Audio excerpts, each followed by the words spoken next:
decades, humanity fought a war against the monsters of the labyrinth. In the end, the surface world won. When the labyrinth masters lost, they were forced to release their prisoners. But among them were children who had never seen the sun. They were born deep underground, their mothers already gone. Instead of parents, they were raised by monsters. These children weren't normal. They had strange powers and were far too strong to be considered human. The soldiers watched as the last one finally appeared. They wondered if he came from the deeper, more dangerous levels. He was just a kid, but his power was wild and uncontrolled. Humanity had a name for them. They called them dungeon babies, and is about one of them. This is the one they were talking about. A film crew had hired him to guide them into the labyrinth, but one of them was already complaining that there was nothing interesting to shoot. The crew was excited. They figured filming a real dungeon baby could make them millionaires. One of the crew members leaned in, telling the others he'd done some research on their guide. She brought up what everyone already knew. Dungeon babies are obsessed with labyrinths. It's what defines them. That's when he dropped the bombshell. Turns out, their guide was the only dungeon baby in the world who refused to go anywhere near a labyrinth. Because of that, nobody even knew what his official rank was.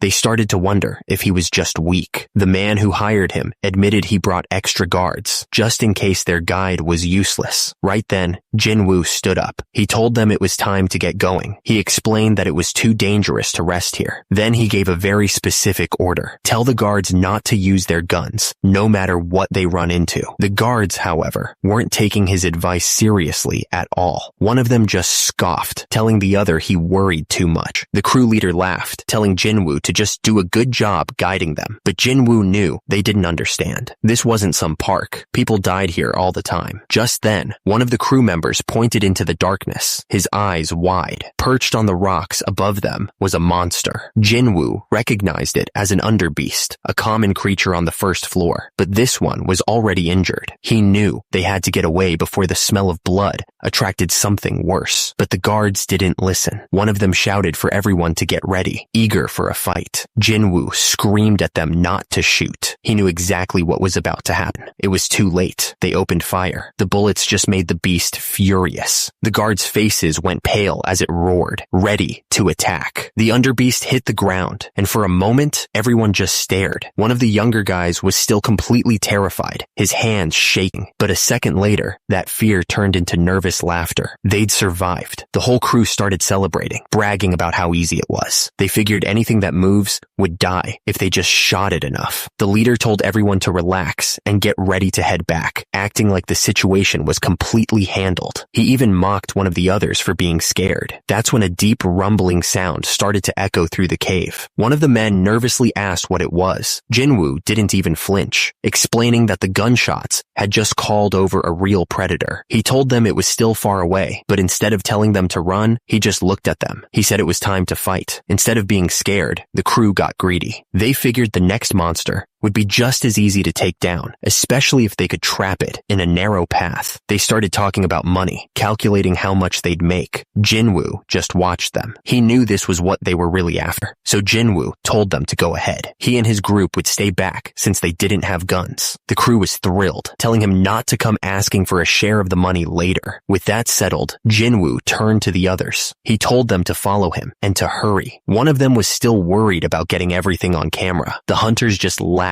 and waved them off. They told them they'd see them later, not worried at all. Jinwoo didn't waste any time. He led his small group away as fast as he could, leaving the hunters behind. They ran until they had to stop to catch their breath. The girl asked where they were even going, upset that the filming was ruined. Jinwoo just told her it was over. There was no more filming. Jinwoo told them plainly that they were leaving. The crew was completely caught off guard. The girl argued with him, reminding him that he was the one who said they should stay back and let the hunters handle it. Then, a look of understanding crossed her face. She started to wonder if there was another reason he avoided dungeons, despite being a dungeon baby. She came to a simple conclusion. He was a coward. The girl grabbed the cameraman, insisting they go back. She was freaking out about all the money they'd lose if they didn't get the fight on film. Her argument was cut short by the sound of gunfire echoing from the passage they just left. The crew froze, the reality of the situation finally hitting them. Jinwoo told them to keep quiet and get moving. He warned them that if the monsters found out their group had split, they'd be the next target. Jinwoo laid out the grim reality. He told them the gunshots were like a dinner bell, calling every predator in the area straight to them. The girl couldn't believe it. She asked him if he really just let those men die. Jinwoo's answer was cold. If he had wasted time trying to convince them, they'd all be dead by now. He explained that the hunters were covered in blood. If the crew had stayed with them, the monsters would have smelled them out and caught them all. She started to argue again, not wanting to accept it, but Jinwoo cut her off, his voice firm as he told her to be quiet. He started to explain that if those men were the type to listen to reason, they wouldn't be in this mess. But then he stopped. Something was wrong. Something moved in the darkness ahead. A huge shape lunged right at them. The camera finally focused, revealing a massive beast with glowing red eyes. The girl gasped in terror. Jinwoo's warning had just come true. The camera feed showed nothing but teeth. The girl and Jinwoo were frozen in place, trying to stay hidden. It was a wolf monkey. One of the hunters was already down. Jinwoo couldn't believe it. These things shouldn't be on the first floor. His mind raced. This wasn't just bad luck. Then he saw them. A whole pack. He realized they hadn't just been caught. They'd been hunted from the very beginning. As one of the beasts lunged for the girl, Jinwoo moved without thinking. He gripped his weapon, planting his feet firmly on the ground. He met the monster head on, closing the distance in an instant. And just like that, his skill activated. The system highlighted all of the creature's weak points for him.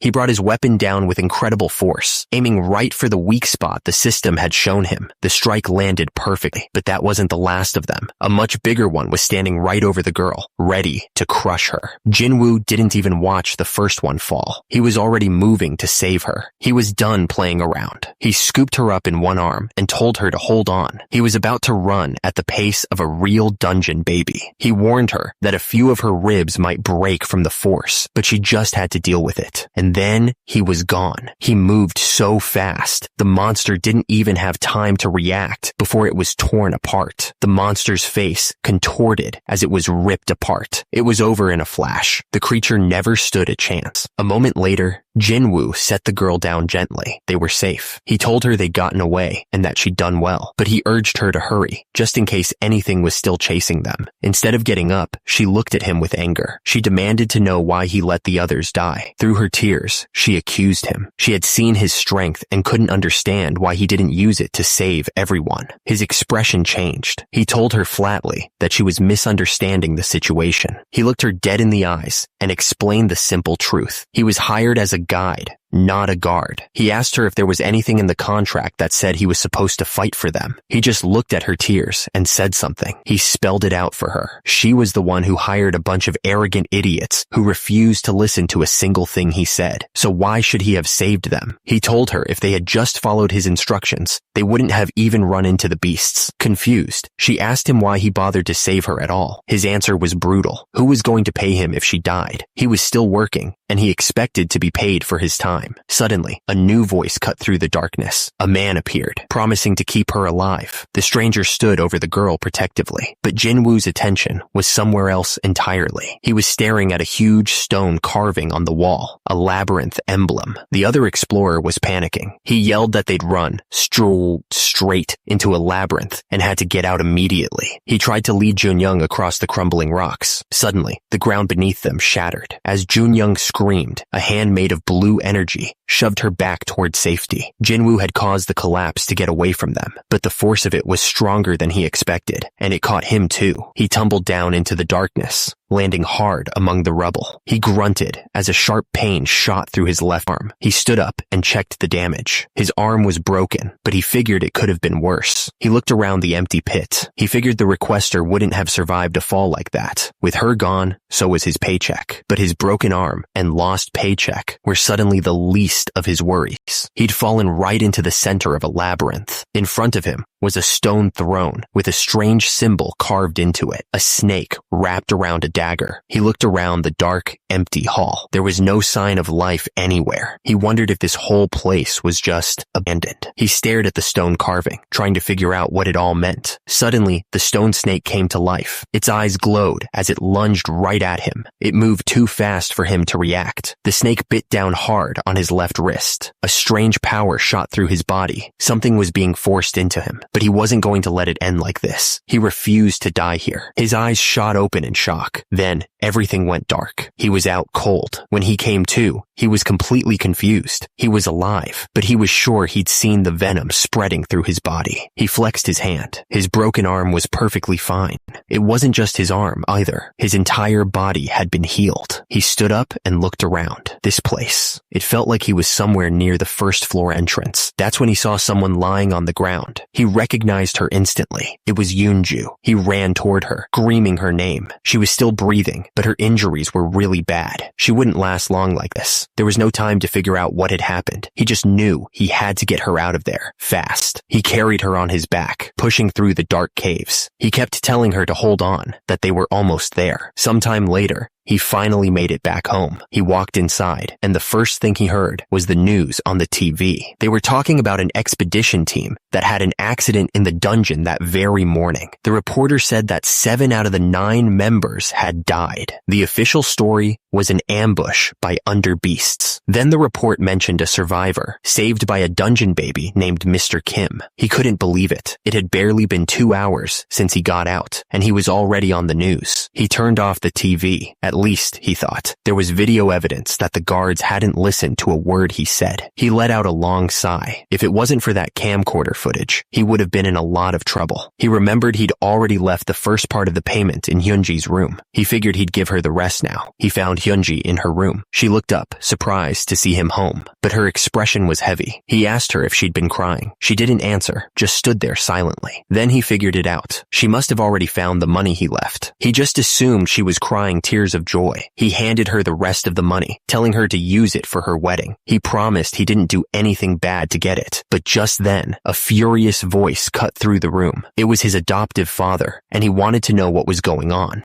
Jinwoo tried to play it off, casually asking if his father had the day off, but his father wasn't having it. He turned on Hyunji, yelling that he'd told her to give the money back. Then he ordered her to return the money to her brother. Jinwoo was completely caught off guard. His father laid into him, asking if he thought they were so useless that he had to risk his life. Jinwoo tried to lie, saying he just worked at a convenience store, but his father cut him off. The man told him that even though they weren't related by blood, he wasn't an idiot. He asked if Jinwoo really thought he wouldn't find out the truth. There was nothing left to say. He just apologized. He was left holding the envelope, the problem still unresolved. Hyunji quietly held out the envelope, telling him to take it back. Jinwoo looked at his sister, confused. His father just stared at her with disappointment. He told her he thought he'd raised her well, but she had become selfish. Hyunji couldn't even look at them as she walked away. As his father sighed about how hard it is to raise kids, Jinwoo jumped in. He insisted he gave her the money because he wanted to, and that they should just use it for her wedding. But his father knew the truth. He said if Hyunji knew that money was earned by him risking his life, she never would have accepted it. He looked at Jinwoo and told him that he was part of the family too. He pleaded with him not to upset them like this. The thing is, adopting an orphan from the dungeon, a dungeon baby, came with a lot of money from the government. He knew there were stories of people who adopted kids just for the money, and it always ended badly. Compared to that, he knew he was one of the lucky ones. He knew he was lucky because he'd found a real family. But things were complicated right now because of Hyunji's wedding. He had a lot on his mind. For one, there was the tattoo on his wrist. He had no idea where it came from. And then there was the other thing, a glowing screen he could summon out of thin air. It was the status window for Naga's Labyrinth. It was only rank 1 and had low durability, but the real problem was the message at the bottom. It said he wasn't qualified to be the owner, so he couldn't activate any of its facilities. He had to figure this out, so he turned to the one place he could think of, the internet. He put the pieces together, the snake bites, the tattoo. It all meant that an abandoned labyrinth had somehow chosen him as its new master. As he looked closer at the screen, one word jumped out at him. Portal. It was just like something from one of his games. He noticed a new detail on the screen. Next to the portal option, which was on standby, there was a small red circle. He was sure that circle hadn't been there before. Out of curiosity, he reached out and touched it. The second his finger made contact, the screen shattered like glass. A powerful force yanked him forward, pulling him right through the broken pieces. He landed hard on a cold stone floor, completely stunned. When he looked up, he saw a giant stone carving on the wall. It was the same emblem from the labyrinth where the snake had bitten him. But something wasn't right. The room looked similar similar, but small details were different. He wasn't sure if this was the same place or just a perfect copy. The first thing he did was rip off his jacket. He lunged forward, wrapping it tightly around the stone snake on the throne. He wasn't going to let that thing bite him again. He caught his breath and glared at the throne. He told the creature it was a stupid bastard if it thought he'd fall for the same trick twice, but he knew the cloth was just a temporary fix. The snake was strong enough to rip right through it. He needed a weapon. Suddenly, a voice echoed in his head. It called him the one who would inherit the underground and sit on the throne of Naga. The snake on the throne began to speak. It told Jinwoo he was too small and weak to handle the weight of the crown, but that it had no choice but to accept this as fate. Confused, Jinwoo asked what it was talking about and if it was the master of the labyrinth. The creature simply called him the glorious new king of the Naga. Before he could ask anything else, the guardian wished him luck and began to fade away. Jinwoo screamed for it to wait, but it was gone. He was furious. He screamed at the top of his lungs that he hated labyrinths. He had stayed away from labyrinths for years. He only went back this one time to get money for his sister's wedding. Now, everything was going wrong, one thing after another. Suddenly, a girl's voice called out to him. He saw a crack in the air, and through it, he could see his own bedroom. The voice asked if he was there, and if they could talk. He realized it was a portal, and he couldn't believe sound was passing through it. He heard the girl say she was coming in. He didn't have time to hesitate. He leaped through the portal, landing back in his room. He checked himself over. He clearly remembered his body breaking from the fall. But now, there was nothing wrong with him at all. Just then, the door opened. It was his sister, Hyunji. She looked at him, sweating, and asked what that weird sound was. He was just staring at his computer screen. The word legendary popped up, but he barely noticed. His sister teased him, saying she didn't think her uptight brother would be into games. He just gave a weak smile, confused why she'd call him that. She explained that he never had any hobbies and used to just stare at nothing for hours when he was a kid. He couldn't argue. She wasn't wrong. He remembered what it was really like back then.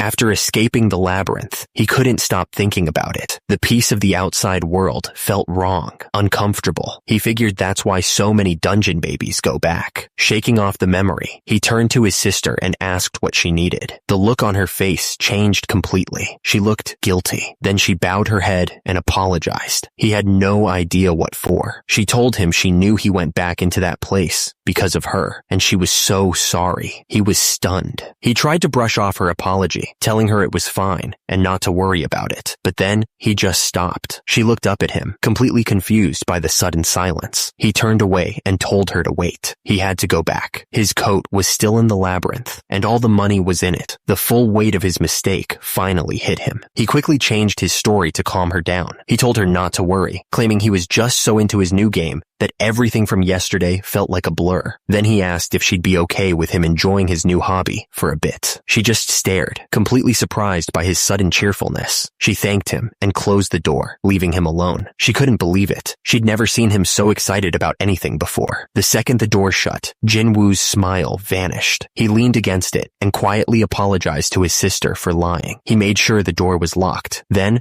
a crack appeared in the middle of his room, opening a path right back to the labyrinth. He didn't waste a second. He stepped through and ran across the stone floor. There it was, his coat, right where he'd left it. He frantically searched his coat. His phone was there, his wallet, but the money for his sister was gone. Just then, a message appeared in front of him. It explained that while he was away, an imp had stolen his money. To find the thief, he had to finish something called synchronization and activate the labyrinth's entrance. He stared at the snake-like creature, delivering the message. Completely stunned, he exploded in anger, yelling about how ridiculous it was. Why would a monster from Geyser care about paper money? He fell silent, staring at the empty throne at the heart of the labyrinth. It was the source of all his problems. He was out of options. With no other choice, he walked over and sat down. He let out a long sigh. All that work, all that risk he took, it had all been for nothing. The moment he sat down, the blue orb on the armrest started to glow. A screen appeared in front of him, confirming that an imp had stolen his money. It explained that the only way to find the thief was to synchronize with the labyrinth. The system gave him a choice, yes or no. He realized the glowing orb worked just like the snake tattoo on his arm. They were connected. He leaned back, thinking it over. He hated this, but he needed that money for his sister. After a moment, he decided he had to do it. He looked around the huge, empty room. He could just walk away and leave this place to rot. He worried that he was getting pulled in, just like all the other dungeon babies who could never really leave. But his hand moved forward and pressed yes. The system began the process. It started checking to see if he was qualified to be the new king. He was getting annoyed. He thought pressing yes would be the end of it, but now the system was checking his qualifications. He felt like this was a huge waste of time. He was so frustrated he thought it'd be faster to just dig through the ground himself to find the imp. Just then, the screen changed. The system confirmed that Kim Jinwoo was qualified and that the synchronization was starting. A voice suddenly boomed inside his head. It told him the Naga's labyrinth had officially registered him as its master. The whole place was being reorganized around him. The ground started to shake and crack. The entire throne room was breaking apart.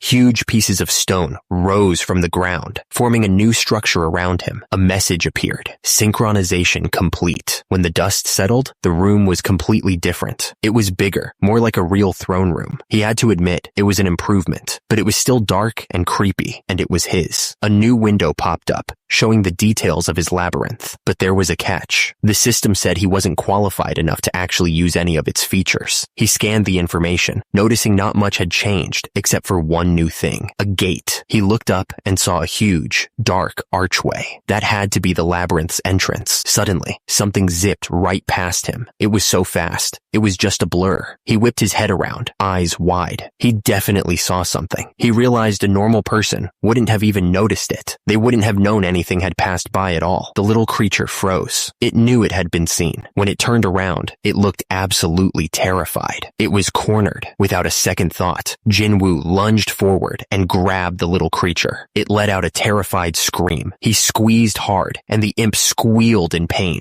Jinwoo lifted it clean off the ground. The creature tried to act tough, taunting him for daring to come back. But Jinwoo wasn't playing games. He threatened to finish it right there if he didn't get his money back. The imp stammered nervously, admitting it didn't have the money anymore. Jinwoo's eyes went wide with rage. He screamed at the creature, asking if it had any idea how important that money was. The imp started frantically searching its pockets, clearly terrified. It pulled out a red jewel and offered it to him. But Jinwoo just stared, telling the creature he didn't want some gem. He wanted his money. But then he looked closer at the red jewel. His anger vanished, replaced by pure shock. He couldn't believe it. The imp was holding a down gem. Down gems are special jewels that only come from Geyser. They're almost impossible to find just lying around. Most people have to defeat dangerous monsters to get them, which is why they sell for an insane amount of money. Even a tiny piece is worth a fortune. This one was the size of a thumb. Jinwoo realized this single gem was worth way more than the cash he'd lost. The little creature squirmed in his hand, letting out a panicked squeal. Then it pulled out another one. Now it was offering him 2 down gems. Jinwoo stared, completely stunned. The imp was now offering him 2 down gems. The little creature was clearly desperate to get away. The imp saw its chance. It threw the gems at him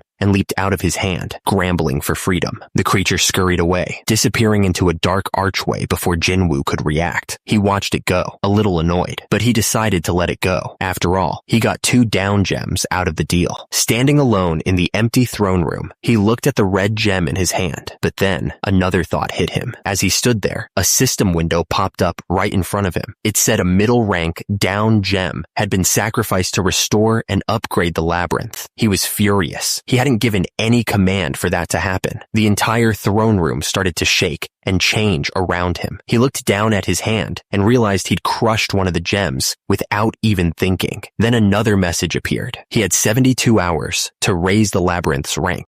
He just stared, completely stunned by what was happening. 4 days later, he was still thinking about it. That one little gem was worth an entire car, but he had put the other gem to good use. The money helped make sure his friend Hyunji's wedding went smoothly. He remembered selling it. The appraiser drove a hard bargain, but Jinwoo was able to get a fair price in the end. He thought about the money he got for the gem. It was less than he'd hoped, but it was enough for the wedding gift. He'd have to give it to her secretly to avoid any trouble. It was still crazy that a single rock could be worth millions. He watched the countdown timer for the labyrinth upgrade. He was still annoyed about the gem it had taken from him. Just as he decided to let it go, the timer hit 0. The upgrade was finished. A gate opened. The world around him seemed to crack like glass. And just like that, he was standing back inside the labyrinth's throne room. He was back. A series of notifications popped up right in front of him, explaining what had changed. The system told him the labyrinth had advanced to rank 2, unlocking new facilities. But there was a serious problem. The activation had alerted nearby creatures, and the labyrinth's defenses were practically non-existent. The message ended by saying a new facility called the Naga Nest had been created. He had no idea what a Naga Nest was. Just as he wondered, smoke started pouring out from a nearby archway. He shielded his face as the smoke billowed out toward him. When the smoke cleared, he just stared, completely confused by what he saw. Where a solid wall used to be, a new room had opened up. This had to be the Naga Nest. He stepped inside. It was pretty empty, and not at all what he'd pictured for a bunch of reptiles. Suddenly, a dark shape lunged out of the shadows right in front of him. He thought it was a monster, but then a system message popped up. It explained that 6 rank 1 Naga workers had just been summoned into the nest. He was completely surrounded by them. Naga workers, but they were definitely not what he expected. They were tiny. Another message appeared. The Naga workers were waiting for their owner's command. He thought about it for a second. He knew exactly what a low-level worker should do. After all, he used to be one. He split the 6 workers into 2 teams. He told the first 3 that they were going to be scouts. Their mission was to map the area, check for dangers and resources, but above all else, to survive. He made it clear that avoiding fights was their top priority. He watched them head out. He knew scouts should have guards, but he didn't have any to give them. He turned to the remaining 3 workers. He ordered them to start digging a new room across from the nest to use as a storage area. He didn't have high hopes for them. They were short and stout, not fast or strong. Honestly, they looked more like prey than anything else he'd seen in Geyser, but he was actually impressed. The 3 little workers had dug out an entire room in less than an hour. A system message confirmed the storage was built, but then it added something else. Only part of the scout team had returned. His eyes widened. That could only mean one thing. Something bad had happened out there. He waited, and then a single silhouette appeared in the darkness. Just one. He rushed forward, his mind jumping to the worst conclusion. He demanded to know where the rest of the team was, convinced they'd been taken out. He was furious with himself. Unlike soldiers, workers couldn't be re-summoned. If they were gone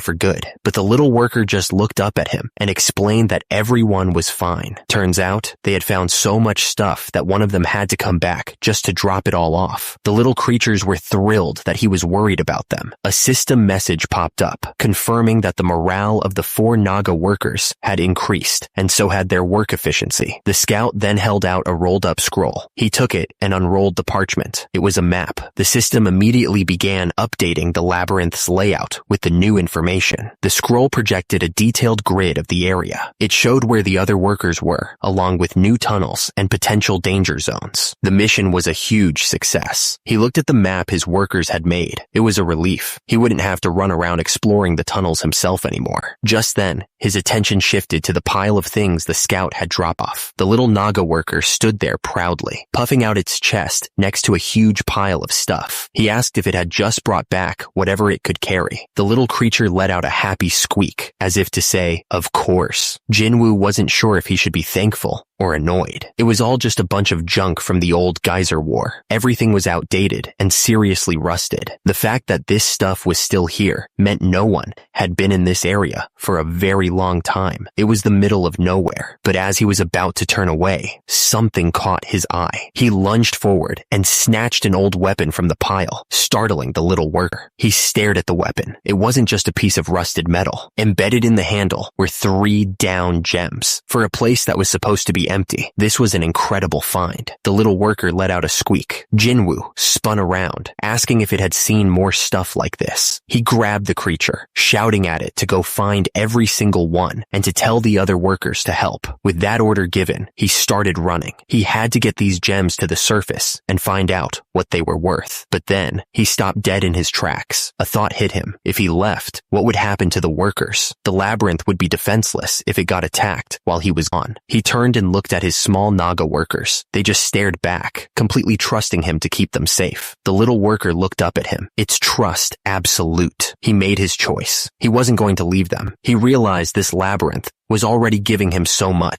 It offered him not just money, but a real opportunity. He tossed the gems into the altar's flame. A message appeared. The system confirmed the sacrifice, converting the gems into labyrinth energy. But then the reality hit him. He had just thrown away a fortune for a simple possibility. For 5 years, he'd fought to keep the labyrinth out of his mind, but just one step back inside, and he was already obsessed. In that moment, he finally understood. He knew why dungeon babies were so drawn to this place, why they would throw their lives away for it. He finally understood that uncomfortable feeling he always had on the surface. It wasn't about adjusting to a new life. He was just bored. He looked at the Naga workers staring up at him. They saw him as their king. A smile spread across his face. He decided he would bring glory to the Naga, enough to cover all of Geyser. He raised his hand to the altar and gave the command to summon his new people. The system showed him his options. He could summon a Naga soldier, a basic fighter, or a Naga maid who was smarter but weaker in combat. He only had enough energy for a few summons. He knew he needed units to defend the labyrinth, but he had to be smart about it. Turns out, there was a maintenance fee for each unit. He couldn't just build a huge army without a steady supply of down gems to pay for them. He decided to start small, ordering 1 Naga soldier and 1 Naga maid. The system immediately confirmed his first order, using up some of his energy. A bright light flashed in front of the altar. He watched as a figure started to form inside it. Something tall and powerful began to take shape. A muscular Naga soldier stood before him, holding a spear and shield. The system confirmed the summon was a success. Jinwoo was impressed. It looked a lot more dependable than he'd expected. He gave the soldier its first order: defend the storage area with the workers. The soldier let out a hiss of agreement. With his first guard in place, he turned his attention back to the altar. The system announced the Naga maid was being summoned. But then, another message popped up. A skill called Mystery of Geyser had activated, and he'd hit an incredibly rare chance. A heroic rank Naga maid was on its way. He couldn't believe it. Heroic? He had no idea what that meant, but it sounded important. A bright light flashed in the center of the room. This time, the presence felt completely different. A huge shadow formed, and from it, a Naga maid appeared. The system announced her name, Dominique, a heroic rank. The system explained that she was leagues above a normal maid, a true advisor dedicated to her master. And then, she spoke directly into his mind, calling him master. He was startled. Her voice wasn't out loud. It was inside his head. It was like telepathy. She could talk, too. She looked at him with total devotion, already asking for her first command. Jinwoo was a little thrown off by her energy. Jinwoo had no idea what to do next. He was just a guy who'd stumbled into a forgotten cave. Now he had a heroic rank advisor waiting for a command he didn't have. Dominique took a moment to gather her thoughts, preparing to give him a full report on the state of his new kingdom. She explained that they were basically still in the tutorial phase. He was just getting started. Then she asked for his permission to access the labyrinth's map. He was a little surprised, but agreed. A glowing map appeared in front of her. She immediately pointed out 2 key locations: a mineral deposit and a plant that grew its own down gem. Jinwoo realized she could actually read maps. She suggested they go see the sites for themselves, so she could explain her plan. He agreed. He needed to see it with his own eyes. She led him to a nearby stalactite cave. Her plan was simple: break through a weak part of the wall and set up a gathering station right there. Behind the wall was a rich deposit of minerals, perfect for a forge. She also pointed out a special plant that grew its own down gems and needed almost no maintenance. This place was a gold mine. Dominique immediately got to work, harvesting the down gems from the plants. After gathering the gems, she laid out the rest of her plan. This whole area was perfect to claim as their territory. It had water, was easy to defend, and was in a great central spot. Jinwoo pointed to a strange mark on the map. Dominique explained it was probably a wild beast territory. She figured the workers must have found something dangerous there and backed off. But she saw it as an opportunity. If they could handle the beasts, they could turn the area into a hunting ground to bring in more resources. He paused for a second, then asked for her name again. When she confirmed it was Dominique, he decided to call her Dominic, since it was easier to say. She happily agreed. Jinwoo was genuinely impressed. This was all so much more than he expected. She puffed out her chest, proudly explaining that this was just the normal duty of a maid who helps run a labyrinth. He admitted he never imagined he'd find a Naga who could actually talk to him and give him real advice. This was changing everything. With the plan settled, Jinwoo laid out his biggest problem. He told Dominique that he was from the surface world, and while he wouldn't neglect the labyrinth, he'd have to be gone a lot. Dominique understood his concern completely. She warned him that without a proper core, they were vulnerable. She advised him to increase their numbers and upgrade the labyrinth as fast as possible, but she reminded him that all of that would burn through a ton of down gems. He asked if she could just handle it for him. Dominique shook her head, explaining that only he, the master of the labyrinth, could absorb the gems and summon new Naga. He paused for a moment, then had one last question for her. He asked what would happen if he didn't meet her standards as a king. Her eyes went wide, surprised by the question. She explained that some Naga might leave or even rebel against him, but even if a beast managed to harm him, no one could ever take the labyrinth away from him. It was his. She continued, explaining that only someone chosen by the labyrinth itself could ever be its owner. Besides, she added, no Naga would be foolish enough to challenge a king whose power could one day cover all of Geeser. Jinwoo took a moment to let that sink in. He finally understood. He agreed. With everything settled, he told Dominique it was time to get to work. He was ready to do his best. Sometime later, Jinwoo was back on the surface, visiting the down gem jewelry shop. The appraiser, Beck, was stunned by the gem Jinwoo brought him. He explained that Geyser was in bad shape. The quality of explorers had dropped, and powerful monsters were now appearing on the easier floors. Because of that, the supply of down gems had almost completely dried up. Beck offered him an exclusive contract on the spot. Jinwoo agreed, but he had a condition. He told the appraiser that since he'd been away from Geyser for so long, he needed information. This shop was the perfect place to get it. Beck smiled. He told Jinwoo that simple information was too easy. For a contract like this, he'd do more than that. He'd introduce him to a huge job opportunity. He leaned back, a smug look on his face. Then he pointed right at Jinwoo. He asked if Jinwoo had ever heard of hell spiders. Beck explained that while they were incredibly hard to face, every single one of them had a down gem. Just taking down one would be enough to set him up for a while. He started to mention their location, but Jinwoo cut him off. He wasn't interested. Beck couldn't believe it. He asked why Jinwoo would just turn down such a huge opportunity. He tried to push, reminding Jinwoo that he had a family to support and that his money situation wasn't great. That was a mistake. Bringing up his family was the one thing you didn't do. Jinwoo's expression went completely cold. He leaned in, his voice low and threatening, and asked if Beck had been digging into his personal life. Quickly tried to calm him down. He explained that he had to be careful when working with dungeon babies because they were basically superhuman. He said that not all of them were as calm as Jinwoo, and he had a responsibility to check things out, especially when the items were of such high quality. Jinwoo's expression didn't change. He told Beck that he got every single one of those gems with his own 2 hands. Beck looked down, trying to explain himself. He said that most of the people he deals with have lived harsh lives, losing their parents and siblings. It was hard to trust someone who had nothing to protect, he said, because they only had to look out for themselves. He started to say that Jinwoo was different because he had a family, but before he could finish, Jinwoo leaned in close. His voice was dangerously low. He warned Beck that if anything ever happened to his family, he would see exactly what happens when a dungeon baby snaps. That was all it took. Beck leaned back, sweating, and promised it would never happen again. With the warning delivered, Jinwoo told Beck to send the money to his account. Then he turned and walked out without another word. Beck just watched him go, not saying a thing, until he heard the door click shut. He let out a long sigh of relief. He couldn't believe Jinwoo didn't even mention the table he'd smashed. These dungeon babies were just built different. But the mention of hell spiders had triggered something. A memory flashed through Jinwoo's mind. He was a child again, surrounded by screams. The hell spiders were everywhere, tearing through his people. It was pure chaos. He remembered someone crying out, asking why this was happening. They had given their lives to build a labyrinth for their master, but their master, Duke Geyser, had turned on them. He had sent the spiders himself. Jinwoo's eyes shot open. He'd fallen asleep, and that one name had dragged him right back into his worst nightmare. Dominique's voice cut through the memory, calling out to him with concern. He slowly came back to reality, still trying to shake off the dream. He told her it was just a bad dream about the past, and that she didn't need to worry, but you could tell the memory was still bothering him. That's when he finally noticed the new faces in the room. He just stared for a second, and then he started laughing. He told Dominique they didn't exactly look like they belonged in a deadly labyrinth. Dominique offered to get rid of them if he didn't like them, but he quickly changed his mind. He told her he liked them just fine. He thought about it for a second. Having these less than scary workers around was actually making him feel a lot more relaxed, but that calm didn't last long. He turned to Dominique, mentioning the hell spiders. Even though they were far away, he knew other powerful beasts could wander into their territory. He asked her for an update on the labyrinth's upgrade. Dominique looked at her screen and told him there were only 3 seconds left. She confirmed it was the 3rd rank upgrade for the entire labyrinth. He wasn't expecting it to be done so soon. Suddenly, a system window popped up. The 3rd rank upgrade was complete. It unlocked new construction, new units, and added 6 new Naga workers. But the biggest change was the addition of something called a labyrinth core. As the message faded, a huge new structure rose from the ground right in front of them. Dominique explained that the glowing orb was the labyrinth core, the very heart of their home. She warned him that if it was ever destroyed, all the labyrinth's special features would shut down. Jinwoo realized this new core was a huge weak point, but Dominique added that as long as they could defend it, the labyrinth could recover from any amount of damage, even if it was completely ruined. But the upgrade came with a catch. A new message appeared, explaining that activating the core had basically sent out a signal. Creatures from all over Geyser now knew the labyrinth was here. And just like that, the first threat appeared. A system alert warned that a swarm of 20 horned rats was heading straight for them. They had less than an hour. Dominique panicked, telling him they had to increase their troops immediately. Jinwoo had never even heard of horned rats before. He turned to the core, deciding he had no choice but to summon more Naga soldiers. He didn't even know how strong they were yet. A menu popped up showing all the units he could summon. There were basic soldiers, archers for long range, tough warriors, magic-using mages, and even priests who could heal. He was surprised to see so many options, but then he noticed the energy costs. The better units were way more expensive than he'd imagined. He checked his current down gem energy. He only had 21. With 20 rats on the way, he figured he could only afford to summon the basic soldiers. Just then, Dominique called out to him. She quickly explained that a single Naga soldier was strong enough to take on 4 horned rats all by itself. She kept going, breaking it down for him. A warrior or a priest was equal to 2 soldiers. An archer was worth 3, and a single mage had the power of 5 soldiers combined. Dominique finished her explanation with a warning. Except for the tough warriors, all the other Naga units were weak to close-range attacks. He had to be careful how he used them. Jinwoo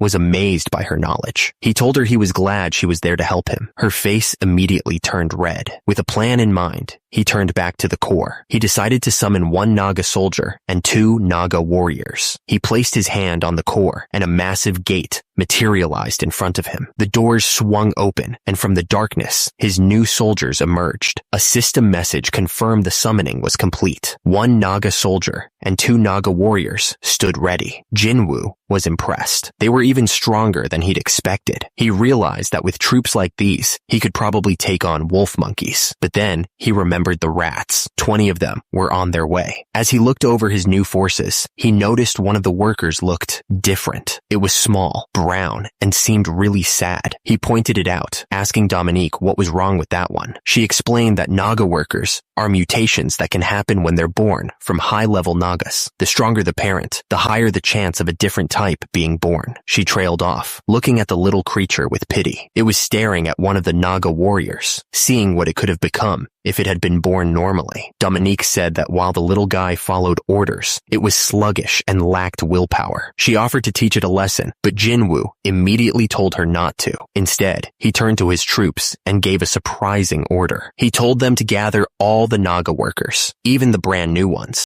Dominique was confused, but Jinwoo just smiled. He told her not to worry. They weren't going to fight. They were going on a field trip. He explained that Nagas value honor. Since this was the labyrinth's very first battle, it would be wrong to make the workers hide during such an important moment. He looked down at the nervous little worker and promised he would keep them safe, no matter what. With that settled, he turned his attention to finding the right weapon. He picked up a small pickaxe, calling it a weapon fit for a brave warrior. He handed it to the little guy. The worker's eyes filled with light, holding its first real weapon. Jinwoo smiled, satisfied with his decision. With his entire army assembled, including the newly armed worker, he gave the order to move out. He was ready to make their enemies realize they had just walked right into a snake's den. They arrived at the entrance of the rat creature's nest, but the rats had already found the hidden entrance to the Naga labyrinth. Peeking inside, they saw only worker Nagas, no warriors. They mocked the new Naga king, calling him stupid for not knowing how to build a real army. Their leader, a creature named Tretch, declared that this was the last snake cave. He promised his followers they would destroy it, eat the snakes, and grow stronger from it. He told them they wouldn't have to hide anymore. They would become the predators. His followers were in awe of his big words, even if they didn't really understand them.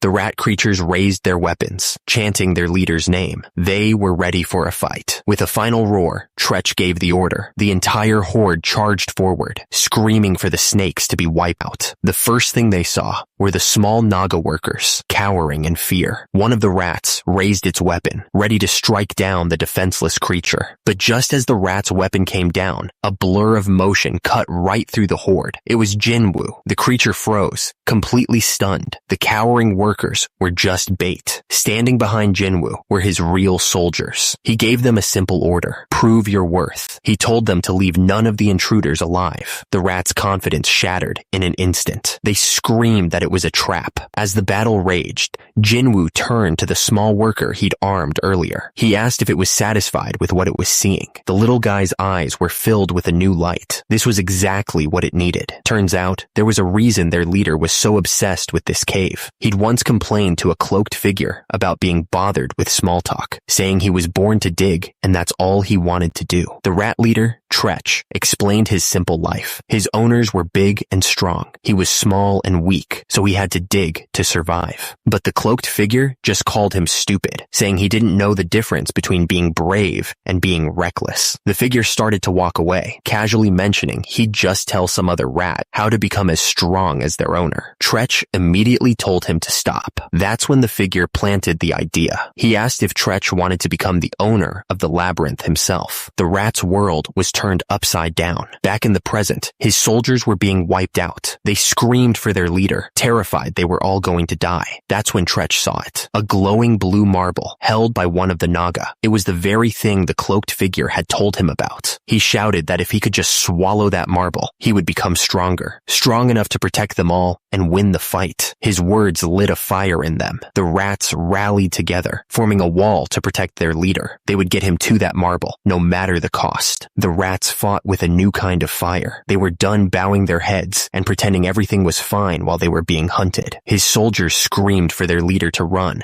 to save their kind. But Tretch only had eyes for the glowing marble. He was convinced that if he could just swallow it, he could save them all. Dominique watched the chaotic charge, her eyes wide. She called out to Jinwoo, completely stunned. But Jinwoo was perfectly calm. He turned to one of his warriors and simply asked to borrow its spear. Tretch flew through the air, screaming that this was his chance to get revenge on his old owners. The marble was just inches away. That's when Jinwoo moved. He threw the spear with perfect form. It shot across the cavern like a missile, aimed right at the leaping rat.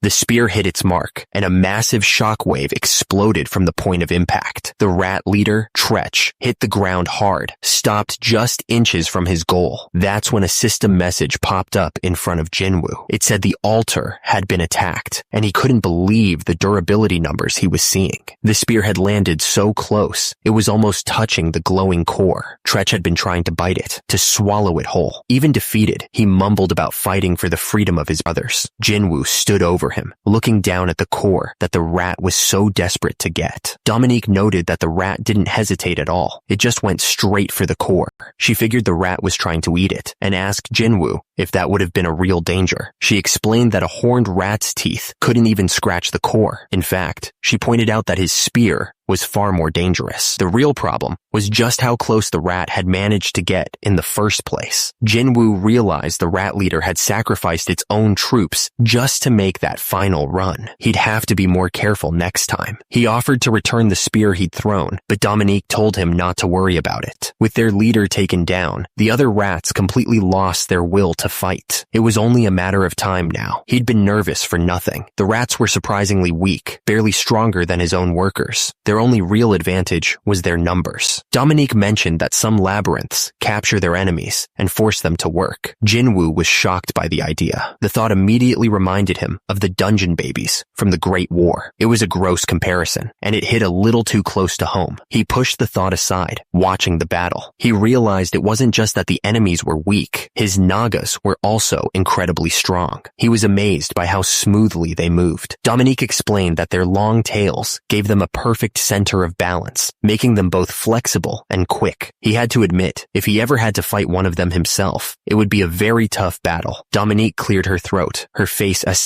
suddenly bright red. Jinwoo just stared, completely confused by her reaction. Turns out, they weren't the only ones watching. Hiding in a nearby tunnel, 2 scouts from the rat labyrinth were observing the fight, trying to measure the Naga's strength. Once they'd seen enough, one of them slipped back into the darkness to deliver a report.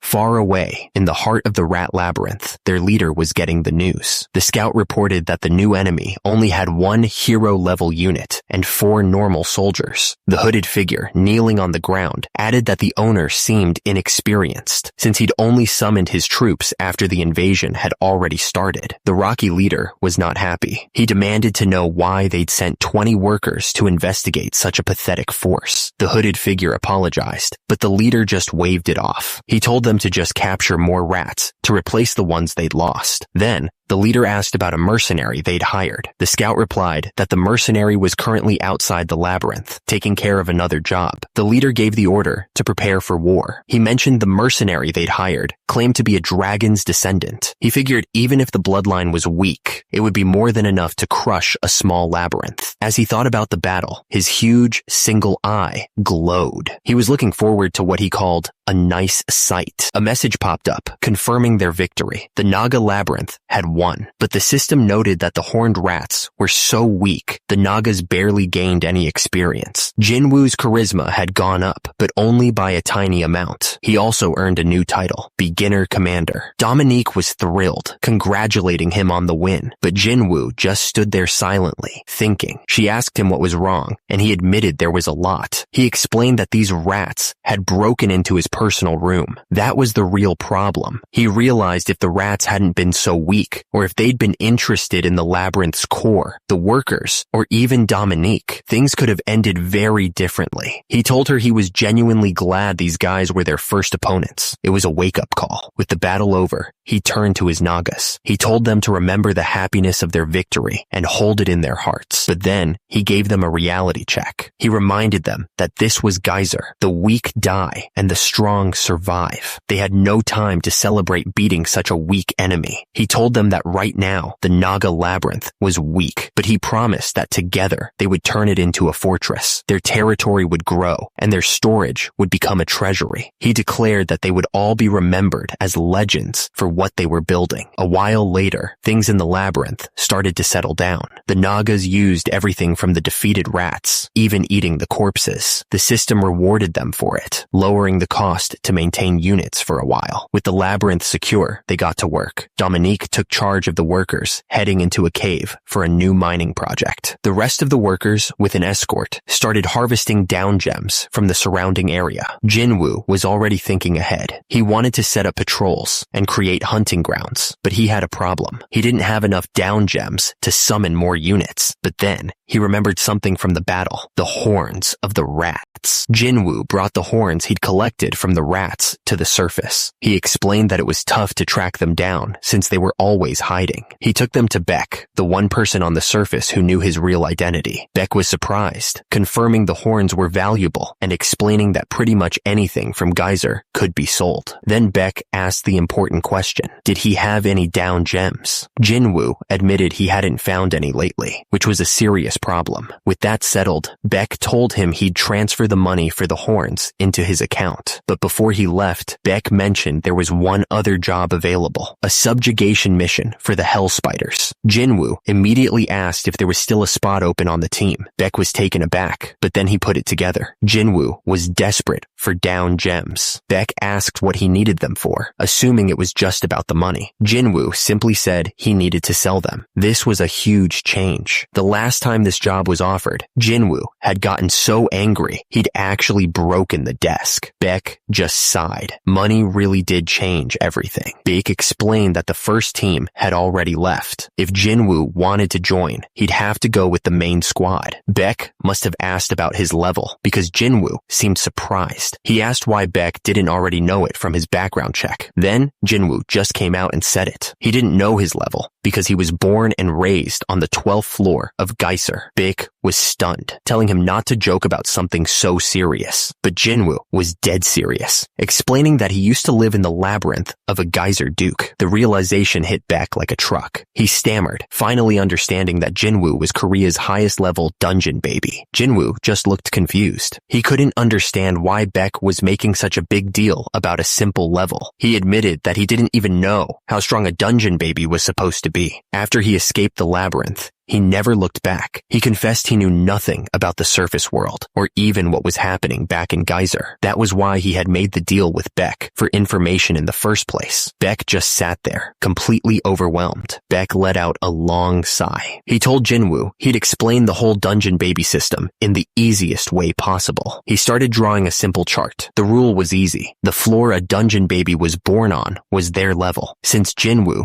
was from the 12th floor, his level was 12. He started with floors 1 to 3. He explained they were a bit stronger than a normal adult male, mostly working on exploration teams instead of assault squads. Next were the middle floors, 4 to 6. Their strength was like the superheroes you see in movies, and they made up most of the Geyser assault teams. Then came the lower floors, 7 to 9. Beck said this was basically monster territory. They were obviously powerful, and since there weren't many of them, they tended to get cocky. Finally, he pointed to the 10th floor and beyond. He called it the deep floors, a level of power humans couldn't even reach during the war. He joked that it was cosmic horror territory. Beck admitted that there wasn't much information on them because there were so few in the world. If Jinwoo was really from that deep, there wasn't much more to explain. He finished by adding that the deeper the floor, the more likely someone would have special powers in addition to their strength and speed. Jinwoo's eyes glowed as he thought about it. Without any weapons, he'd have to use his bare hands. The thought was so intense, Beck could feel it. Jinwoo figured Beck's entire body was one big weak point. Beck immediately panicked, telling him to stop. He quickly asked if there was an open spot on an expedition team for him. Jinwoo cut him off. He told Beck to lower his level before telling anyone about him. Beck was confused. He reminded Jinwoo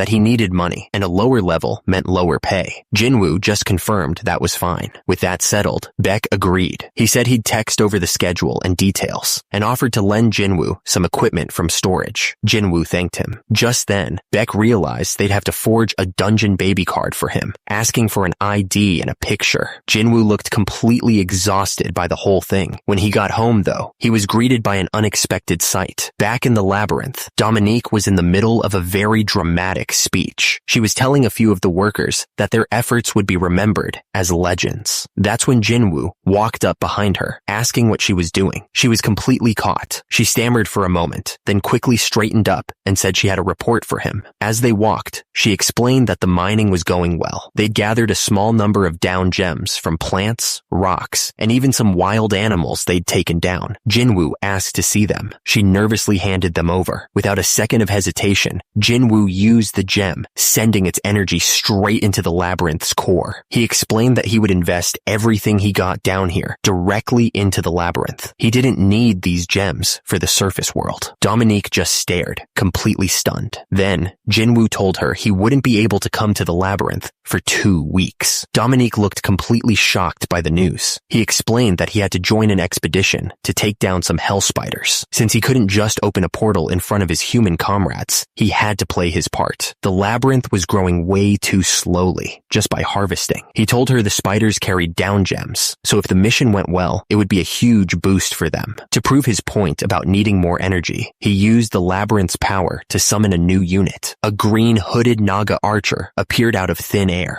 Jinwoo immediately gave the archer its orders. Go to the gate and stand watch with the other soldiers. He pointed out how the down gem energy they'd collected for days was used up in an instant. They needed a much faster way to get resources. With his point made, he turned back to Dominique. He had instructions for her while he was gone. 2 weeks later, Jinwoo stood with his new team at the Paju Geyser Gate. A woman with a giant axe stepped forward to give the final briefing before they entered. She introduced herself as Lee Jun-young, the commander of the expedition. She kept it short, explaining their goal was to take down the hell spiders on the 2nd floor within 2 weeks. The expedition had 22 people in total. She ordered the 7 members of the assault team to line up in order of their rank. The ranks ranged from 8 all the way down to 0. Jinwoo stood quietly in his spot as a level 7, his face giving nothing away. With the briefing over, she gave a firm nod. It was time to go. A soldier confirmed the order over the radio. The massive gate was about to open. With a heavy groan, the huge steel door began to rise, revealing the dark entrance to the underground. Jun-young told everyone to move quickly. With a final look at her team, she led them into the darkness, hoping for a safe return. The expedition had barely started, and the team was already falling apart. They were screaming for help. A huge whip-tailed lizard had ambushed them, grabbing one of the explorers in its mouth. Someone yelled a warning about its dangerous tail. Jun-young screamed orders, telling them to aim for the creature's weak spot under its front leg, but the rest of the team just stood there, completely useless. Instead of focusing, some of the mercenaries started complaining. They couldn't believe they were starting the mission with a monster that wasn't even worth much money. One of them sighed, saying the quality of explorers had really dropped. He figured it had been 10 years since the war, so all the good ones had probably gotten rich and retired.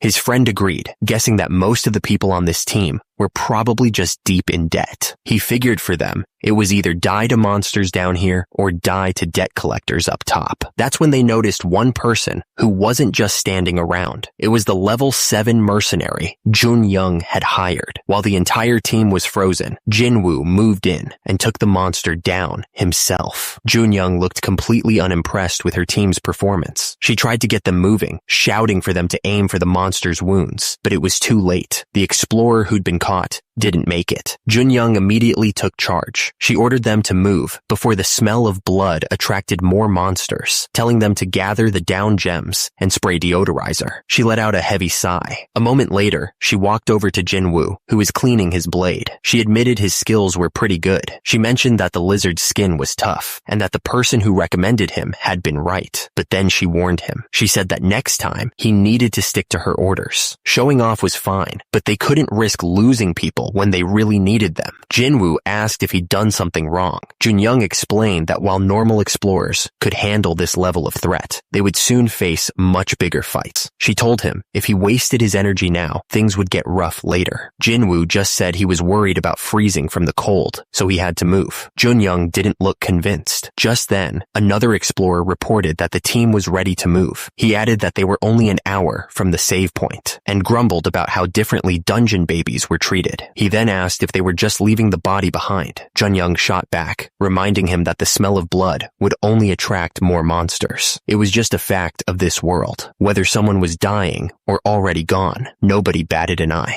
This was the kind of place he'd grown up in. He understood it perfectly. He knew if a dungeon baby had been the one to fall, the reaction would have been completely different. But he pushed the thought aside. It didn't matter to him. A week later, the team reached the entrance to the 2nd floor of Geyser. At their new camp, Junyoung was getting an update. They'd fought 2 whip-tailed lizards, and only 3 people had minor injuries. When she asked if there was anything else, the explorer excitedly held out the down gems they'd collected. The rest of the team was buzzing. They couldn't believe how many gems they were getting, and they'd only just reached the 2nd floor. They immediately started calculating their profits. One guy complained that the payout was too small for risking their lives, but another explorer reminded him that this was nothing. The real prize was the hell spiders, who were rumored to have fist-sized gems worth thousands per person. The thought of that much money was exciting, but one of them looked nervous. He understood that a reward that big meant the danger would be just as great. Suddenly, a bright object fell from the ceiling, bouncing off the rocks. A moment later, one of the explorers ran up to Junyoung. He told her there was a problem with the patrol up ahead. He said they were following the first team's tracks, but they had suddenly become a complete mess. It looked like a huge fight had happened. He figured the first team must have found the spiders, but then he started to panic, yelling that their tracks were scattered everywhere. Before Junyoung could even process that, another explorer rushed over, looking absolutely terrified. He pointed up, explaining that down gems had started falling, but when their teammates tried to pick them up, they just froze in the air, completely unable to move. Everyone looked up. One of the explorers, not understanding, just yelled at the floating men to stop messing around and come down. But Junyoung just stared, trying to make sense of what she was seeing. Junyoung immediately took charge. She yelled for everyone to prepare for a fight and ordered one of her men to fire a flare. Without hesitation, the explorer pulled out the flare gun. A bright red light shot up, cutting through the darkness of the cave. The light revealed a horrible sight hanging from the ceiling. The entire team stared up, their faces frozen in shock. One of the men stammered in disbelief, barely able to ask if what they were seeing was human.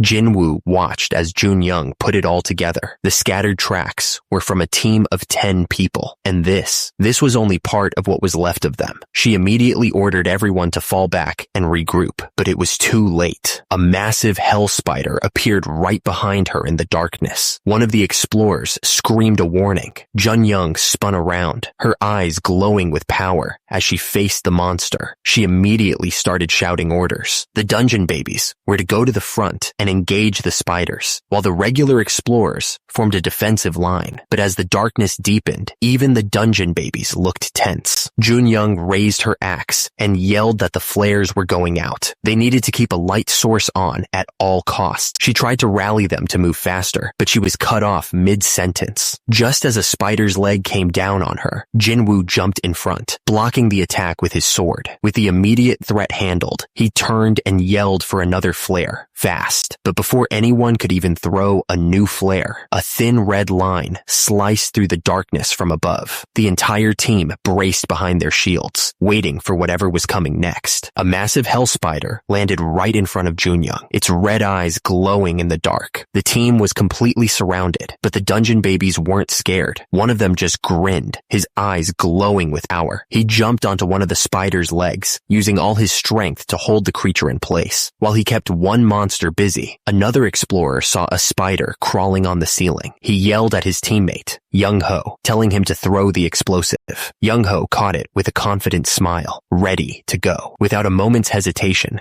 he hurled the explosive right at the monster. A huge explosion lit up the entire cave. The blast hit the spider directly, smashing into its tough outer shell. The spider took the full force of the blast, staggering back. But another dungeon baby just laughed at the creature's clumsiness. He met its attack with a punch of his own. The force of his blow smashed the spider into the cave floor, shattering the rock beneath it. He took it down in a single hit, but 2 more were already moving in to take its place.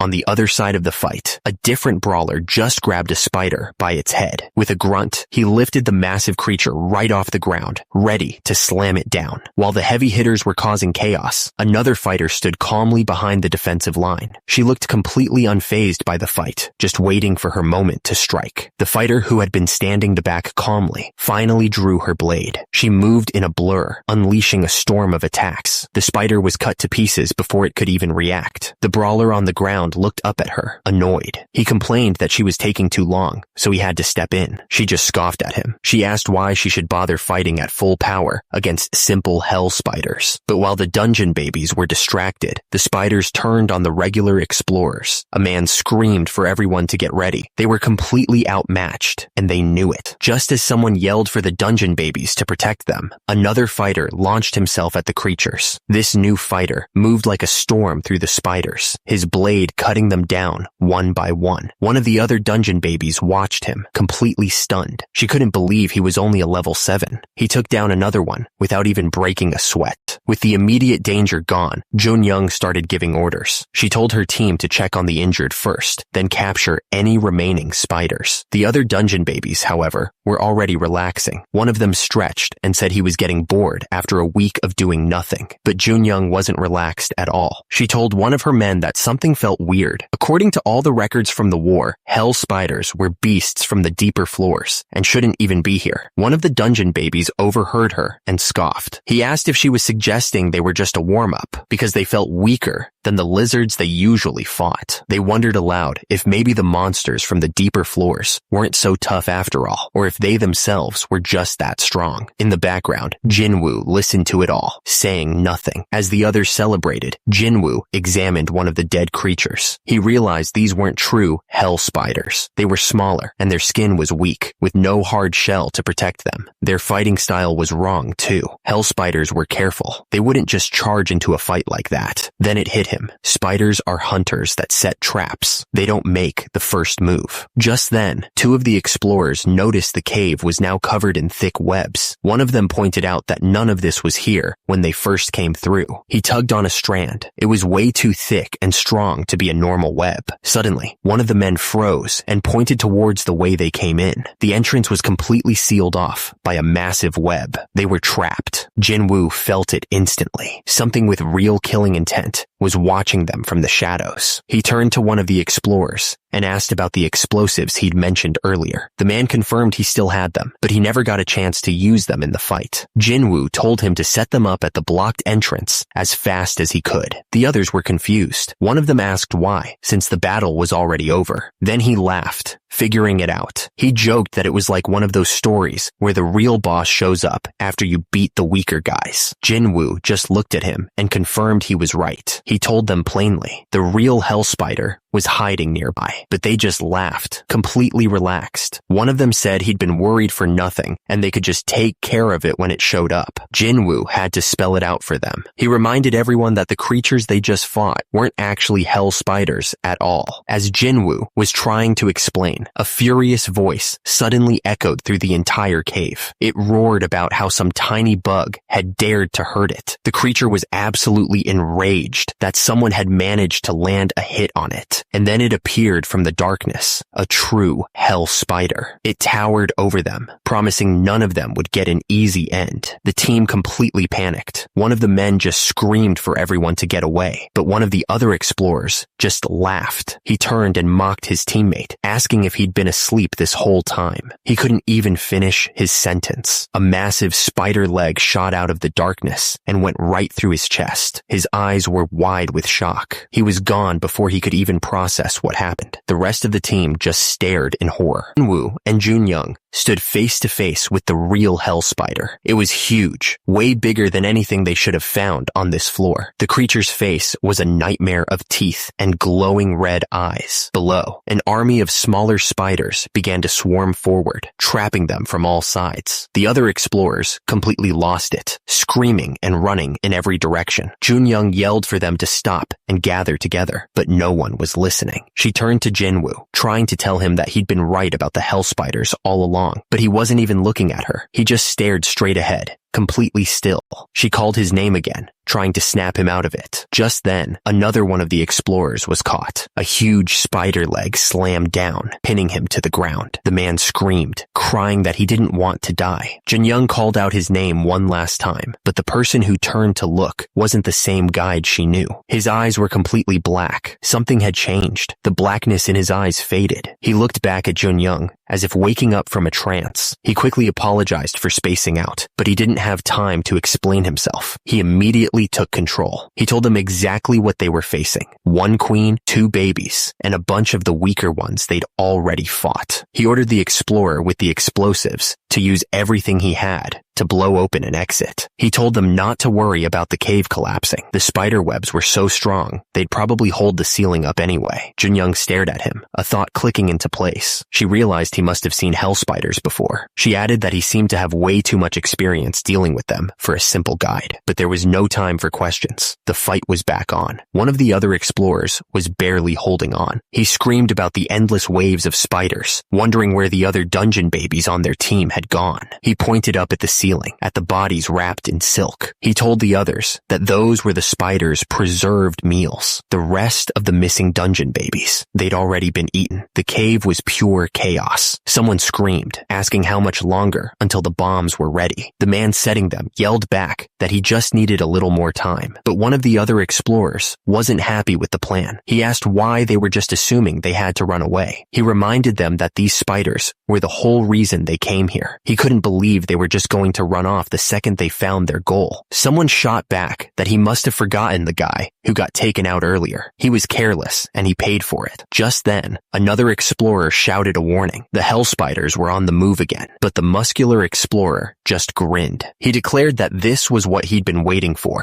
He charged forward, ready to fight, but a spider was on him in an instant, snatching him right out of the air. One of the other explorers screamed at him, asking if he was trying to get himself eliminated, but it was too late. The muscular man was already in the spider's grip, fighting for his life. The creature's huge claw began to squeeze, crushing him with incredible force. He let out a scream as he felt his bones start to break. He clutched his arm, the pain completely overwhelming him. His eyes went wide. He realized the spider's body was like solid rock. He couldn't even scratch it. The rest of the team could only watch, completely terrified. One of them started to scream as the spider turned its attention toward them. The spider didn't waste any time. It lunged straight for the rest of the team, ready to wipe them out. But Jinwoo was already moving. He easily dodged the massive leg as it swung down. The creature let out a roar. It was furious that its prey was still moving. The other explorers could only watch, completely frozen in fear. But Jinwoo wasn't panicking at all. He moved like a blur, dodging every single one of its attacks without breaking a sweat. One of the explorers stared, completely stunned. He couldn't believe what he was seeing. For a second, he wondered if Jinwoo was even human. He snapped out of it and screamed at the others, telling them to stop staring and get back to safety. But Jinwoo didn't retreat. He stood his ground, ready to face the monster by himself. He didn't just dodge the attack. He caught the massive leg and held it back with pure strength. In the next moment, he was on top of it, sword raised high, aiming right for its head. He landed back on the ground, breathing hard. That attack took a lot out of him, but he wasn't done. He stared the spider down, ready for whatever came next. That's when he saw it. There wasn't just one hell spider. There were 2. The first one seemed to mock him, asking if he really thought he could take them both on.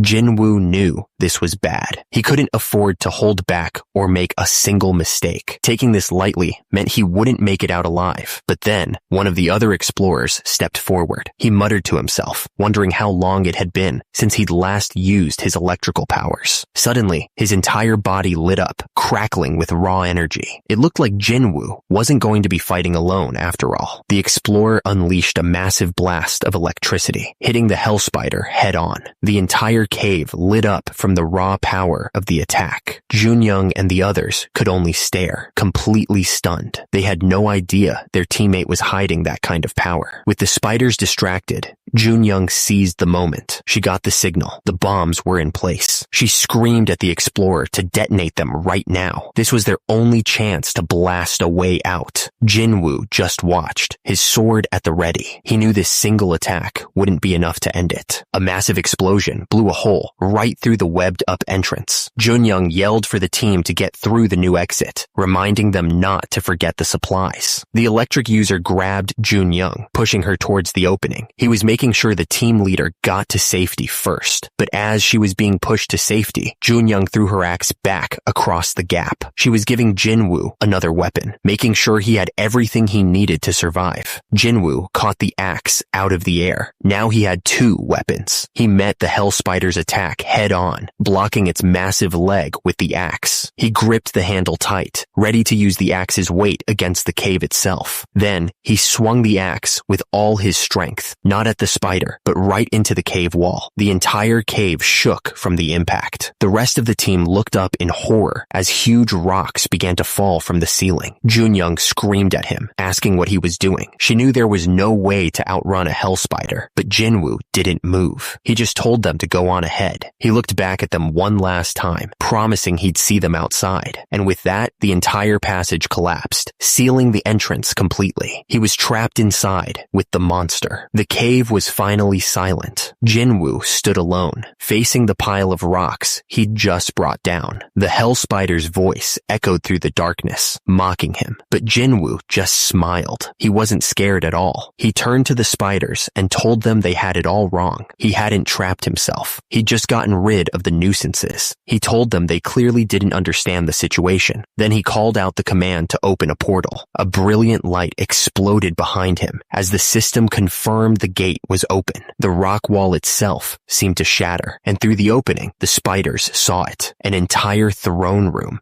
filled with his Naga soldiers waiting for their king's command. Jinwoo didn't waste a second. He immediately laid out the plan. He would take on one hell spider, and 2 of his warriors would handle the other. The rest of the soldiers would guard the portal, while the archers provided cover. His eyes locked onto the largest spider. That one was the real problem. He realized it wasn't moving. Dominique looked on as he figured out why. The cave was just too tight for a monster that size. If it moved carelessly, it would bring the whole ceiling down on itself. With that understood, he knew what to do. They would make quick work of the younger spiders first. Right on cue, the smaller spiders charged forward. Jinwoo calmly ordered Dominique to stay back inside the gate, out of harm's way. He stood before his warriors, completely unafraid. He told them not to worry, that these creatures were hardly better than horned rats. His expression turned cold as he gave the final order: annihilate them. The Naga warriors flooded into the cave, and the battle began instantly. Jinwoo led the charge, his blade glowing as he slammed into the swarm of smaller spiders. At the same time, 2 of his best warriors moved to take on the giant hell spiders. The size difference was insane,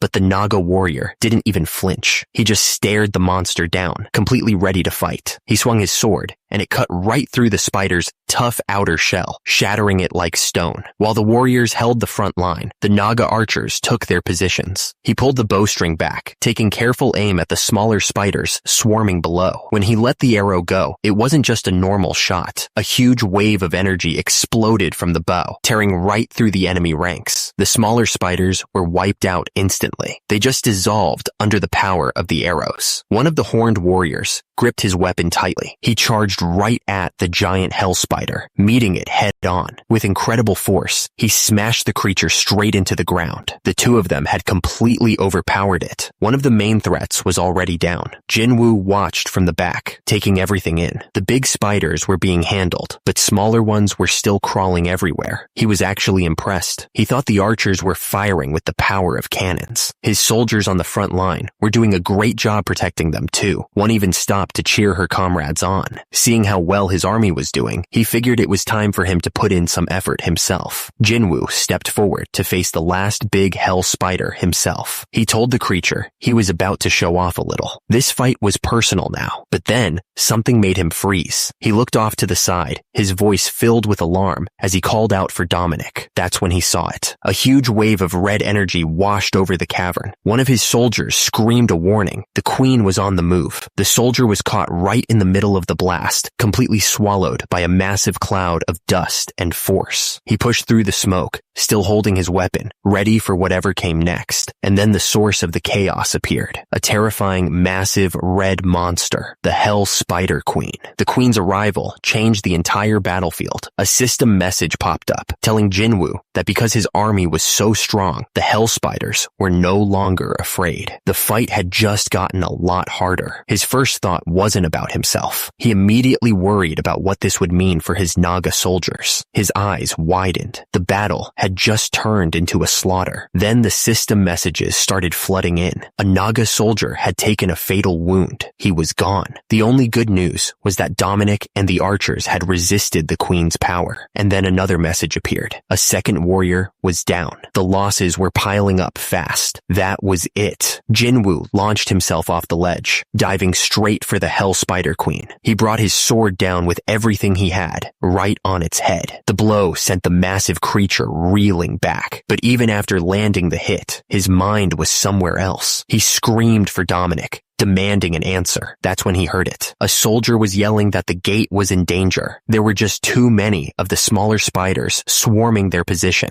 Jinwoo screamed for his soldier to just hold on. But the Hell Spider Queen was faster. Its massive leg slammed down, crushing the Naga warrior into the ground. The force of the blow sent the soldier flying across the cave. Jinwoo was shaking with fury. This monster had gone too far. He realized the queen had turned its back on the gate. Its entire focus was now on him. He knew he couldn't just ignore it and rush to defend the gate. If that thing started rampaging, it would be a disaster for everyone. That's when one of the Naga soldiers began to glow. He was preparing some kind of magic. The Naga soldier looked up, his eyes filled with determination. He was ready to make his move. He slammed his staff down with all his might. A massive bolt of lightning shot out, hitting the Hell Spider Queen head on. The blast was so powerful, it sent the soldier flying through the air. The queen crashed to the ground, stunned by the attack. But the soldier was down, too, his energy completely spent. But the queen wasn't finished. As it got back up, Jinwoo was there to meet it, unleashing a powerful attack of his own. The queen looked at him with a strange grin. It finally understood why Jinwoo was so much stronger than it remembered. It held up a glowing red gem, mocking him for hiding something so valuable this whole time. The queen brought its massive legs down, ready to crush him completely. But Jinwoo just stood there, holding the gem. It slammed down with all its force, and the ground shattered. But when the dust settled, something was rising from the crater, completely unharmed. It was Jinwoo. He slammed his own fist into the ground, unleashing a shockwave of power. Dominique watched in shock as the red gem flew out of the fight and came straight for her. She caught it, and the system immediately confirmed that a high-quality down gem had been offered to the altar. Jinwoo used the offering to call for a new kind of soldier. He was summoning a magician. As the new figure materialized, Jinwoo gave it a single command: take down the spiders. The system confirmed it. This wasn't just any soldier. It was a rare rank Naga magician. Without wasting a second, the magician began to cast a spell. Huge crystal spikes shot up from the ground, trapping the Hell Spider Queen and its entire army. Jinwoo watched as the swarm of smaller spiders was completely wiped out in an instant. The threat to the gate was gone.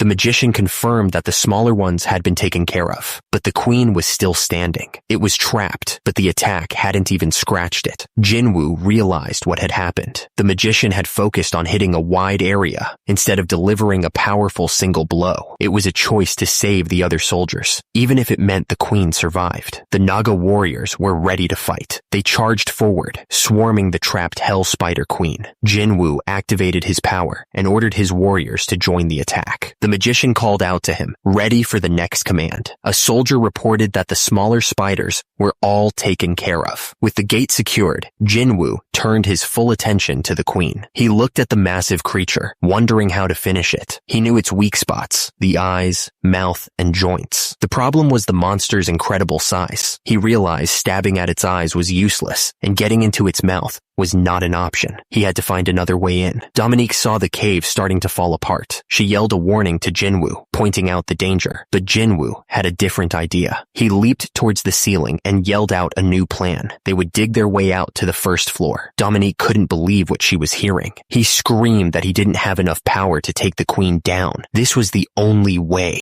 He launched himself right at the monster's giant mouth, using its head as a springboard to get higher. He landed on a high ledge, far above the cave floor. Down below, the Hell Spider Queen looked up, its eyes locked on him. He saw the creature start to move towards him. It was following his every move. He grinned. The plan was working. With a wild look in his eyes, he told the monster It was going to pay for everything. Watching from below, Dominique tried to convince herself that he had a plan. One of the soldiers wondered if he was trying to bury the queen alive. The Naga soldier realized this wasn't about burying the queen. Jinwoo was digging his way up, but for what reason? He wondered if there was something on the first floor. Dominique watched, her heart sinking. Their king was fighting for his life all by himself, and there was nothing she could do to help. She felt like their whole purpose had been rejected. They were supposed to fight and protect him, but all they could do was stand here and watch. As his attendant, she felt like a failure. She couldn't even begin to guess what he was planning. That's when Jinwoo's scream echoed through the cave. He admitted he didn't have enough power to take the queen down on his own. Hearing that, everything suddenly made sense. One of the other soldiers spoke up, telling everyone not to be so down. He reminded them that they weren't being cast aside because they were useless. He explained that this is how their king always operated. He was the one who went ahead to face the danger, making sure his soldiers were safe even in the middle of a battle. The soldier explained that Jinwoo was taking the lead because this was a fight only he could handle. He was doing it all just to keep them safe. He told them they weren't just spectators. They had been ordered to stand by, and if they believed in their king, their turn to fight would come. With the plan set, one of the soldiers turned to the new magician and asked how much mana he had left. Far above them, Jinwoo continued his fight, luring the massive spider queen higher and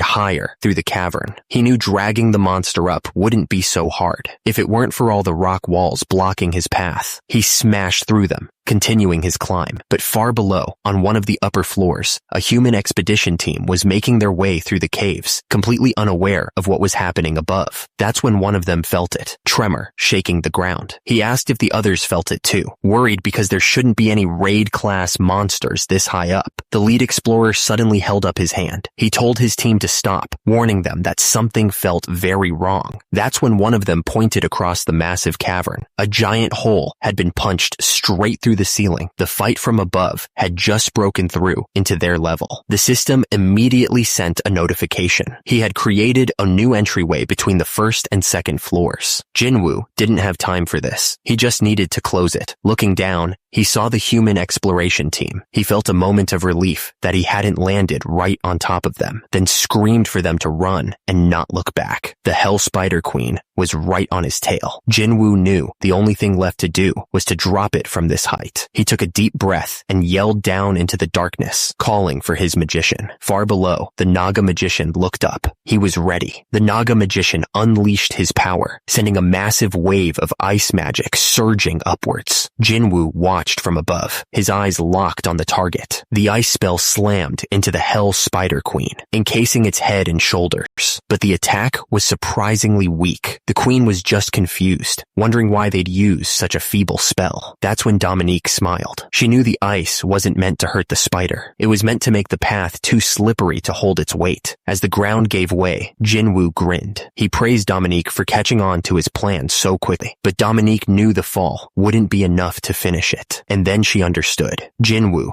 didn't need a clever trap. He just needed pure, overwhelming power to finish the job himself. The magician knew his job wasn't to hurt the queen. It was to create an opening for Jinwoo to land a single, powerful blow. As the massive spider fell into the darkness, the magician watched from the edge of the cliff. Meanwhile, Dominique rallied the other soldiers. She ordered them to trap all the smaller spiders and not let a single one get away. That's when a new soldier appeared. A huge golem made of black crystal slammed into the swarm of spiders. It crushed one of them instantly. Seeing this, a Naga warrior yelled for everyone to just hold on, promising that their king would finish this. Far below, Jinwoo was diving headfirst right after the queen, his sword aimed straight down. He slammed into its back with incredible force, shattering the ice that covered it. With the queen completely exposed, Jinwoo raised his sword for the final strike. As the dust settled, a victory screen popped up. The system called it a heroic victory. Not only had his army gained experience, but Jinwoo himself had advanced. He was now a normal commander, and his orders would boost his allies' combat power power even more. His units had leveled up too. A few of them had even reached rare status. Standing on the massive body of the defeated queen, Jinwoo and Dominique looked over their troops. Dominique was amazed. Some of the soldiers had completely changed shape, becoming bigger and more armored. But the victory wasn't without a cost. One of the warriors had lost an arm, and it wasn't growing back. Jinwoo wondered why the mage hadn't transformed. Dominique explained that mages needed a laboratory to advance, and to build one, the entire labyrinth had to reach level 4. He checked the cost. The next upgrade would take 50 down gem energy. He only had 2. Right on cue, his units started bringing him the loot from the dead spiders. It was time to see what they'd earned. The haul was impressive. They'd collected 6 good quality intermediate gems from the hell spiders, plus dozens of lower quality ones from the smaller creatures.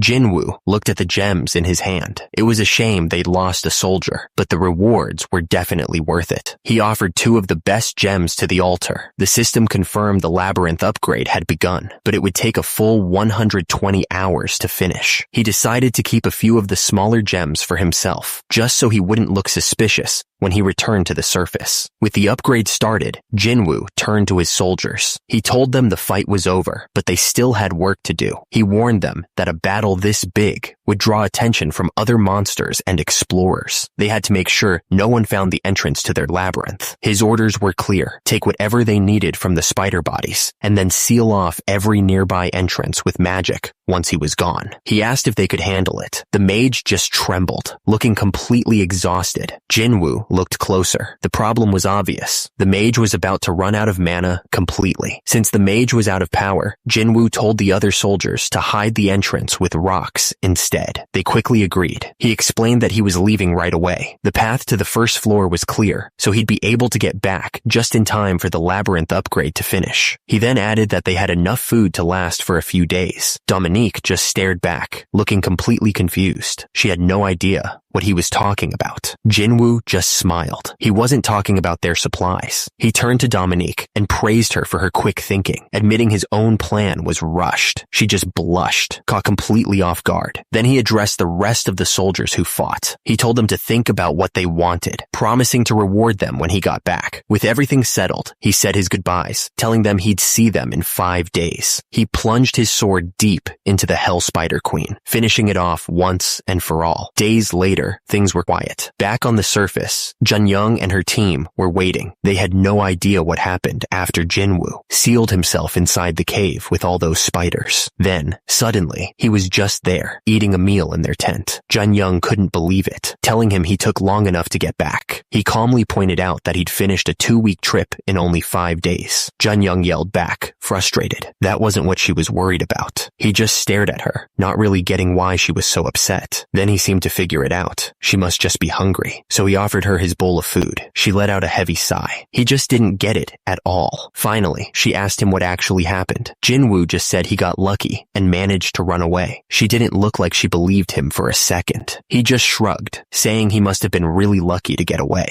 Junyoung asked if he was always like this. She insisted that he saved her life, and she wanted to repay him somehow. She wouldn't let it go, yelling that she owed him something. He finally gave in and said there was one thing he wanted. She immediately asked what it was. He just handed her the empty bowl and told her to take care of it. With that, he said they were even. He told her he was going home to rest and that he'd taken all the loot from the spiders for himself. Then he walked out of the tent. She called after him, saying she'd contact him later to ask about the deeper floors. He just played dumb, saying he had no idea what she was talking about. Back on the surface, Jinwoo went to the one person who knew his secret. Beck, the appraiser, couldn't believe his eyes. The bag was filled with high-quality down gems from the 9th floor. Jinwoo explained he'd taken them without his team knowing, and Beck promised to keep it quiet. Beck finished his calculations and told Jinwoo the total came out to about 400 million won. Jinwoo was taken aback by the huge sum. Beck thought he was disappointed and asked if it was too little, but Jinwoo wasn't complaining. He was already thinking about what to do next. He had a strange request for Beck. He wanted him to find a quiet house for about 300 million. Beck was annoyed, reminding him he wasn't a real estate agent. Jinwoo just shrugged and said he'd find another dealer. That got Baek to change his tune real quick. He agreed to help. Then Jinwoo added another weird request. He needed Baek to pretend to be on the phone and make it look like Jinwoo worked at the shop. Baek had no idea what was going on. A moment later, Baek was on the phone, yelling and acting completely stressed out. He was putting on a show, just like Jinwoo asked. He was talking to Jinwoo's adoptive father, trying to convince him that this was just a normal jewelry shop. He was trying to cover for Jinwoo's secret life. As Jinwoo walked away, he knew this was the only way. He needed this cover story to keep entering Geyser without raising suspicion. His two lives had to stay separate. Jinwoo finished up the call, politely thanking Baek for his help. Baek hung up the phone, completely annoyed. He couldn't just refuse Jinwoo, but he definitely wasn't happy about being dragged into his plans. Meanwhile, back in the Naga labyrinth, a shimmering portal opened in the middle of the hall. Dominique and the other Naga turned to watch. She looked on as the portal cracked open, ready for his return. Jinwoo stepped through, looking like he'd just hung up the phone. Dominique immediately welcomed her master back. The stress of it all was clearly getting to him. He couldn't keep opening a portal in his room every day, and he was tired of his adoptive father yelling at him for his long trips and fake jobs. Moving out on his own was the only way to solve this. He let out a long, tired sigh. Dominique watched him, her expression filled with worry. She asked if he was hurt, but he just shook his head, saying he was only tired from being so busy. He immediately changed the subject, asking if the labyrinth upgrade was done. Dominique confirmed it was, and he looked around, noticing that from the outside, nothing seemed to have changed. Dominique explained that while nothing was built automatically, the upgrade unlocked a bunch of new buildings and units they could now create. He realized the outside of the labyrinth wouldn't change until it hit level 5. Since he had plenty of down gems saved up, he figured he could develop things slowly. But just then, Dominique interrupted him. She told him a guest had entered the labyrinth. Jinwoo was completely caught off guard. A guest? She confirmed it, pointing toward the entrance. The visitor was waiting for him right there. As they walked, Jinwoo's mind raced. He knew of a legendary group that traveled through Geyser, visiting every single labyrinth. They had to be incredibly powerful. When they got to the entrance, they saw a cloaked figure just sitting on the ground. The figure looked up, revealing a strange, horned face. He greeted Jinwoo, calling him the new owner of the labyrinth and the king of a great country. He introduced himself as the Black Merchant and said he was looking forward to working with him. Jinwoo listened to the merchant's introduction, his expression calm. He thought of Mr. Baek, the appraiser on the surface, and quietly said he understood, calling the man unlucky. Jinwoo and Dominique confront a mysterious cloaked figure in the cave. The merchant's presence is surprising, hinting at his knowledge and influence. The merchant flatters Jinwoo, but Dominique quietly warns him that the merchant might not be truthful. Dominique remains wary, sensing deceit in the merchant's words. The merchant acknowledges Dominique's role, recognizing her value as an attendant. Jinwoo agrees with the merchant, affirming Dominique's excellence. Jinwoo questions the merchant's intentions, seeking clarity on his visit. The merchant expresses a desire to establish a friendly relationship and conduct business with Jinwoo. The merchant displays a variety of items, eager to start trading with Jinwoo. Dominique worriedly suggests they should kick out the black merchant, fearing his danger. Jinwoo considers the risk of the merchant spreading information if they handle things poorly. Realizing they have no choice, Jinwoo decides to play along with the merchant's game. Jinwoo acknowledges the potential benefits and decides to do some trading. Jinwoo starts to ask Dominique to bring the down gems. Dominique recommends buying the first item the merchant suggests. Jinwoo signals he's ready to see what the merchant has to offer. Jinwoo agrees to take the merchant's recommendation, pleasing the merchant. The merchant eagerly presented his rarest item, excited to show Jinwoo his greatest efforts. Inside the bottle was a rare parasite, something few had ever seen. The merchant mentioned the steep price, unsure if Jinwoo could afford it. Jinwoo examined the bottle closely, weighing its value. He held the bottle, lost in thought. Jinwoo offered a down gem, hoping it would cover the cost. The merchant agreed, stating that 5 would suffice. Jinwoo secured the rare item, knowing its potential value. Jinwoo questioned the tradition of presenting a precious artifact first. Dominique confirmed it as an old custom. Jinwoo considered using the artifact as intended, rather than keeping it as a mere possession. Jinwoo reflected on how following Dominique's advice had never led him astray. Jinwoo opened the artifact, ready to integrate it into his body. The parasite began merging with Jinwoo, marking a shift in his humanity. Jinwoo decided to set aside the complexities of the parasite and focus on upgrading the labyrinth. Jinwoo called Dominique for help with the labyrinth upgrade, and she eagerly agreed. The labyrinth had advanced to rank 4, unlocking new facilities and military forces. Jinwoo pondered if he had rushed the labyrinth upgrade, realizing that building up the interior and military force first is usually the norm. His overwhelming personal strength allowed the labyrinth to grow quickly without needing to summon a large military force. He considered whether other labyrinth owners were weak, realizing they simply preferred not to venture outside. Jinwoo decided to focus on developing the interior with new facilities and called for a construction list. A cattle farm could be established to provide food for the hard-working Naga. A training center could slowly build the Naga military force by appointing a senior Naga as an instructor. Additional facilities like a bar, blacksmithy, laboratory, and temple could provide strategic advantages and improve military skills. Jinwoo instructed to put up the labyrinth map, ready to plan its expansion further. Dominique was tasked with sending scouts to investigate the beasts near the labyrinth. Plans for a cattle farm and a bar were laid out to support the Naga community. Jinwoo decided to prioritize summoning a military force before constructing more energy-intensive facilities. He called for all the low-rank down gems to be brought to him for sacrifice. 30 low-rank down gems were sacrificed at the altar, boosting resources. He resolved to summon a new military force to strengthen the labyrinth's defenses. The expansion of the Naga nest was completed, and Jinwoo ensured the workers were taking breaks. The labyrinth map displayed the intricate network of paths and areas, highlighting its strategic potential. The new map creation was nearing completion, marking a significant step in their planning. Jinwoo studied the map, feeling the weight of their busy schedule and the expansion's demands. The maintenance statistics revealed the strain on resources, making it hard to keep up with expenses. Jinwoo acknowledged they needed to venture deeper for more down gems, despite the risks. Dominique noted Jinwoo's longer stays in the labyrinth, worrying about his family ties. Jinwoo explained he had moved to live alone, ensuring no distractions from his duties. His new home was remote, offering solitude and focus on his labyrinth responsibilities. Dominique was thrilled about something, her excitement bubbling over. Meanwhile, Jinwoo remained calm, taking it all in stride. Jinwoo stared at the portal, knowing it was time to move on.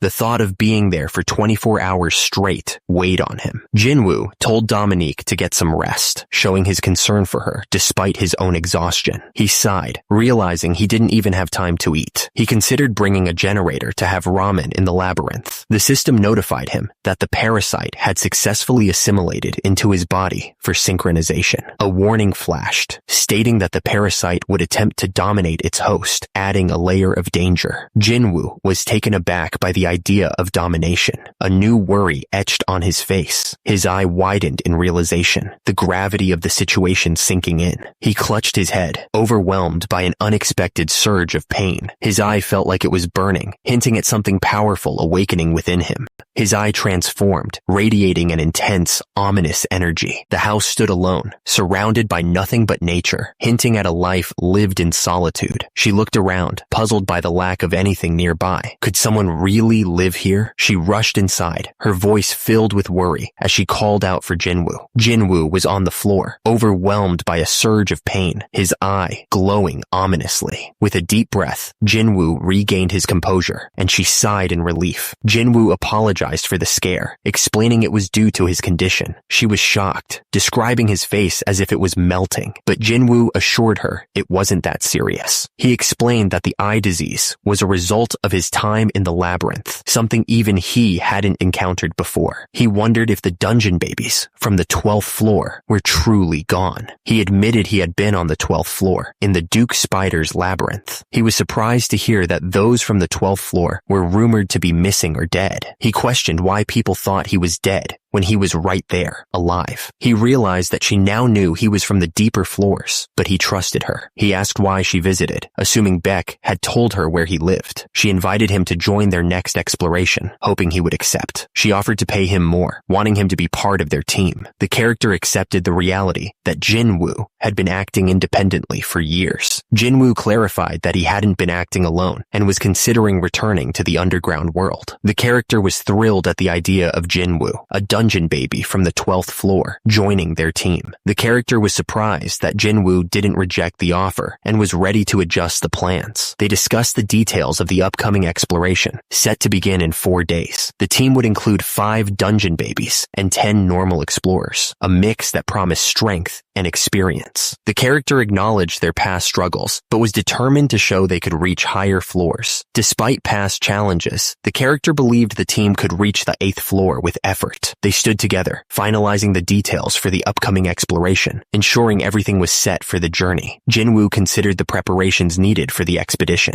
knowing he had a lot to handle. He reminded his companion to call before visiting next time, hinting at the need for caution. With a final word, Jinwoo turned away, ready to tackle the tasks ahead. He sighed, thinking about how little time had passed since his last move and the potential issues that could arise. They approached the small entrance, which looked like a subway entry, ready for the exploration. They discussed how the gates were designated for different scales of exploration, ensuring they had the right access. Jinwoo reacted to the chaotic situation caused by the beasts at the new path, realizing the complexity ahead. The group shared a light moment, reflecting their strong camaraderie before the expedition. Jinwoo met with a fellow explorer, exchanging a handshake that signaled mutual respect. They teased each other about their reactions, laughter easing any tension. With a final nod, the team prepared to enter the labyrinth, ready for whatever lay ahead. He expressed confidence in their upcoming mission, eager to prove his skills once again. The captain took the lead, guiding the team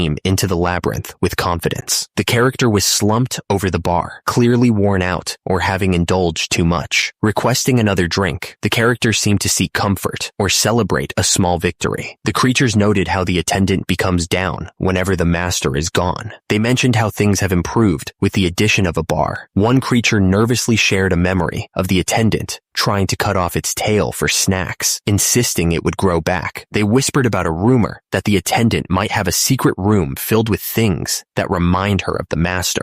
The attendant's presence loomed over the creatures, causing them to react with fear. The attendant playfully grabbed the creatures, their earlier fear turning into a mix of amusement and anxiety. The team identified a group of beasts 500 meters ahead, planning to pass by quietly to avoid confrontation. The leader instructed Hyun-il to chase if needed, while others with spears moved to the center. Junyoung and Jinwoo were told to stay in the back. Jang Chansik was noted for his impressive presence, earning admiration from the team. The group acknowledges the captain's unique detection ability, which makes him a valuable leader despite his lower level. The map reveals the strategic positions of various entities around them, highlighting potential threats. A character assumes Jinwoo has a similar ability, but he clarifies that his senses are just naturally sharp. The mention of a 12th floor dungeon baby surprises the character, highlighting Jinwoo's exceptional abilities. The soldiers react with curiosity and concern upon hearing a mention of the 12th floor. Jinwoo expresses frustration, disliking how complicated things have become. The leader calls for all dungeon babies to gather, signaling a shift in their approach. The group discovers the entrance to an abandoned labyrinth, a necessary detour due to wolf monkeys blocking their usual path. The group considered the safety of entering the labyrinth. One of them couldn't detect any danger, suggesting it might be safe. They stood before the massive entrance, its size making them wonder if they might get lost inside. Jinwoo was confident, seeing the labyrinth as a valuable reference for his own plans. The leader decided they'd head to the center of the labyrinth, aiming for the owner's room. They worked quietly, trying to make their digging. Someone is concerned about Draken's current condition. A cloaked figure mentions that Draken has a fatal wound and will need more time to recover. An ancient dragon reassures that there's no need to worry, as their kind is known to be slow. The figure estimates that taking a detour would take 3 months. The authority figure decides that someone else will have to take on all the work since Draken is unable.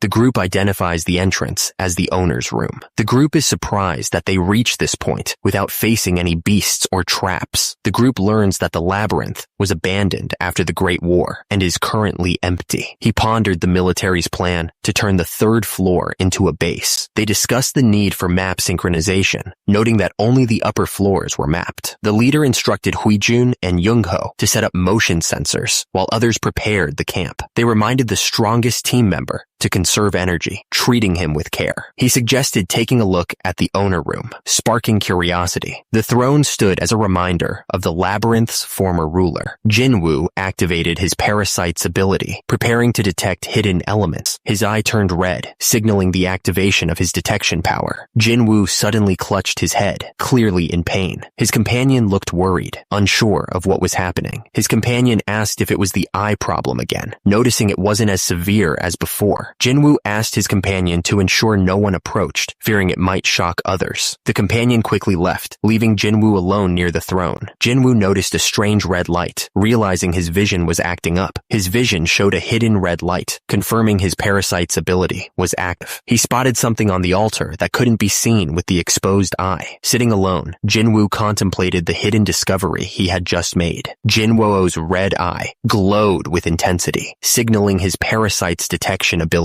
at work. In his hand lay a small, mysterious fragment. It wasn't the down gem he had hoped for. The system confirmed it was a labyrinth's fragment, old but still valuable. He wished it had been a down gem. The parasite's detection ability was clearly expanding. Jinwoo's eyes widened as a new possibility crossed his mind. Wait, could it be? Jinwoo's mind raced with the implications. He stood before the imposing stone wall, the air thick with mystery. Elsewhere, someone lay exhausted, drained from the day's events. Two creatures with wide eyes seem to be observing something with interest. The creatures are casually chatting, questioning if they should be on watch today. Greenie, a small creature, is seen holding equipment, ready for action. A character leans at the bar, engaging with the bartender, possibly discussing something important. Greenie looks surprised, perhaps at something unexpected. The character at the bar seems deep in thought, possibly feeling conflicted. The characters discuss plans for constructing rooms, weighing their options. The group at the bar discusses similarities and status, sharing insights. They were talking about how it might be uncomfortable for someone to sleep in the nest with them. The hooded figure seemed pleased with the discussion. A large group of armored individuals made their way into the cave, ready for their mission. He seemed tired, but was in surprisingly good spirits. Despite feeling worn out, he recounted how he had gathered numerous down gems overnight. He had spent the night mapping out new areas and marking their locations. He mentioned the parasite's curiosity about human cooking, adding a touch of humor. The team was ready to move forward, united in their purpose. The team listened intently as they were called together for an important briefing. Jinwoo's eyes showed determination. He was ready for what lay ahead. The corridor echoed with the unsettling sounds of beasts lurking just out of sight. The team gathered to discuss their strategy, aware of the beasts blocking their path. One of the team members explained they could only determine the beast's location and numbers, not their exact species. They debated whether to wait for the beasts to fight each other, realizing it might attract more predators. The beasts, both bats and monkeys, presented a formidable challenge, their numbers a significant threat. Realizing there was no other option, the team prepared to engage the beasts in battle. One team member looks shocked, unable to comprehend the situation, while another appears calm and collected. Another member laughs, dismissing the threat of the third-floor beasts as insignificant. The team looks to Jinwoo, acknowledging his strength and experience. Jinwoo pauses, deep in thought about the best course of action. The team debates whether to confront the beasts directly, considering it the best option. Jinwoo steps forward, sword in hand, ready to lead the team into battle. The beasts roared, their presence a clear threat to anyone nearby. The fight had begun, the figure standing firm at the entrance, sword in hand. Facing about 30 beasts, he feared today might be his last. He couldn't believe it, yet he stood ready to face the challenge. A sudden burst of energy shattered the surroundings. The battle intensified as figures clashed fiercely. He was stunned that the beasts were taken down with a single hit. They knew that dungeon babies, fought relentlessly until their opponents fell. He seemed taken aback. Something unexpected was unfolding. The beasts fell instantly, taken down with a single, precise strike. His eye glowed red, allowing him to see vital points with incredible clarity. He pondered the unfolding battle, the sounds of chaos echoing around him. He realized Jinwoo was from the Marcus Labyrinth, a place of significant reputation. They discussed how reaching the Marcus Labyrinth required overcoming many challenges. She stood firm, her determination clear as she prepared for what lay ahead. They paused at the entrance, catching their breath after the intense encounter. They watched in awe, realizing Jinwoo's inherent talent for battle. It's clear he's still holding back. The team stood their ground as a horde of fierce beasts surrounded them, ready to attack. A massive beast lunged at him, its fangs bared and ready to strike. He steeled himself, ready to show his strength and fight back against the threat. He noticed his body felt incredibly light, as if a new power was awakening within him. The enemy seemed to move in slow motion, his senses heightened beyond normal. Jinwoo pondered why he felt like he was giving it his all, despite holding back to match his team. His eye glowed red, the parasite's power activating and enhancing his abilities. The beast's chest glowed ominously, revealing its heart, a vital target. Its ribs formed a protective cage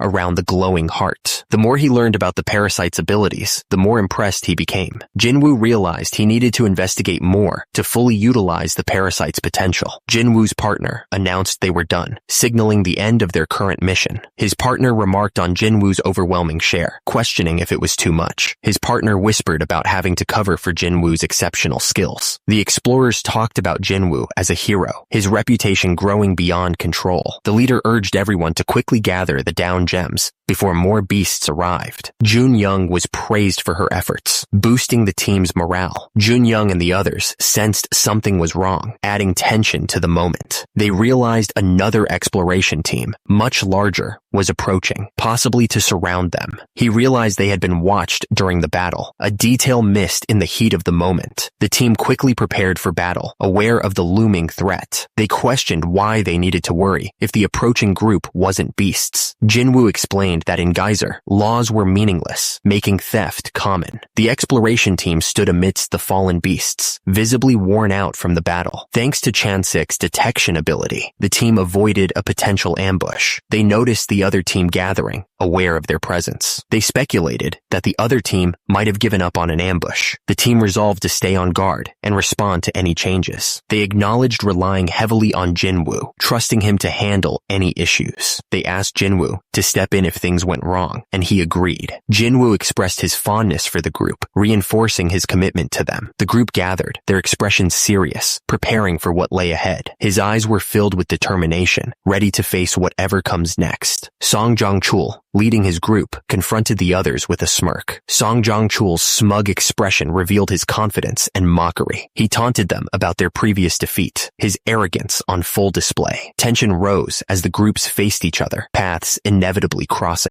His serious expression showed he wasn't amused by the provocation. He smiled smugly, clearly enjoying the confrontation and tension. One looked tense, while the other remained calm, unfazed by the situation. Curiosity filled the air as one of them asked about the other. He stood confidently, addressing the group with bold gestures. Jin Woo's face showed clear skepticism about what he just heard. The speaker stood at the podium, making a grand announcement to those gathered. He spoke with confidence, trying to justify the situation. Jinwoo's eyes narrowed, showing his determination. The system evaluated the enemy, revealing their strengths and weaknesses. About 40 explorers stood ready, their faces showing no signs of fear. They seemed completely used to the danger ahead. Frustration boiled over as the situation became more nerve-wracking, clearly getting on someone's nerves. It's the group. One person was clearly irritated, their eyes glowing with frustration. They felt an overwhelming killing intent, freezing them in place with fear. The danger felt as intense as the king of the labyrinth, leaving him on edge. He wondered if the king was behind him, panic rising with the thought. He tried to explain, urgency in his voice as he faced the others. The silence hung heavy, the tension palpable among them. Despite the tension, question, he found amusement in the situation, lightening the mood. He recognized their struggle with the spiders and offered his help, easing their burden. With a playful wink, the red-haired character exuded confidence, as if he had everything under control. The group stood attentive, focusing on the one who seemed to be taking charge. Turning slightly, the red-haired character prepared to share a piece of advice. He leaned in slightly, offering advice that seemed crucial for the listener's next steps. The dark-haired listener absorbed the advice, weighing its importance carefully. He considered the offer, intrigued by the possibility of what it could mean. With a wave of his hand, the red-haired character made it clear he wasn't interested. Turning his back, he walked away, having made his decision clear. Frustration filled the air as the group tried to calm down the red-haired character, who seemed ready to burst. The character tried to reassure Jinwoo, urging him to stay calm. Jinwoo stood there, already calm, his expression unbothered by the earlier commotion. The group couldn't understand why Jinwoo remained so calm, suspecting he was pretending. One of them admitted feeling a strong, ominous presence, as if the labyrinth's king was right behind them. He explained that only those with heightened senses could detect the danger, implying most would be oblivious. They remembered a past leader, once aggressive, yet a good leader, now changed. With resolve in their eyes, the group prepared to tackle the challenges ahead. He seemed to relish the moment, his expression filled with satisfaction. The team stood together, contemplating their next move in the cave. They discussed the risks of continuing, weighing the dangers against their gains. He pondered the situation, deciding whether to push forward or retreat. The news of completing their task brought a mix of relief and readiness to the group. With their mission complete, the team gathered to make their way back. Their journey back was smooth, and the sight of the exit brought a sense of achievement. It was unusual, yet gratifying for everyone to return unharmed, as they lined up to receive their payment. He decided to look more into the Explorer Association and Songjongchul, feeling there was more to uncover. The Labyrinth Down Gem Appraisal Center stood as a key place for understanding the value of gems. The older man described Songjongchul as a noticeable and influential figure in the association. Thanks to new restrictions, the survival rate for normal explorers had drastically improved. In the past, explorers often faced fatal risks due to the lack of restrictions. Public opinion seemed to favor the association's control, likening it to a guild from stories. There was speculation about whether Songjongchul might have done something discreetly. Gathering reliable information about Geyser was challenging, with rumors being the main source. He paused, considering something that had just crossed his mind. The mention of human hunters caught his attention, sparking concern. The older man explained how rogue dungeon babies attack expeditions to steal belongings. These bandits, with sharp teeth like sharks, are a terrifying presence. He appreciated the warning, but felt confident he could handle any threat. With a casual wave, he headed out, having learned what he needed. He pondered why Junyoung might have a different view of the association. As he walked, he wondered if it was worth getting involved any further. Dominique moved swiftly through the labyrinth's corridors, her destination clear in her mind. Her eyes widened with surprise, an unexpected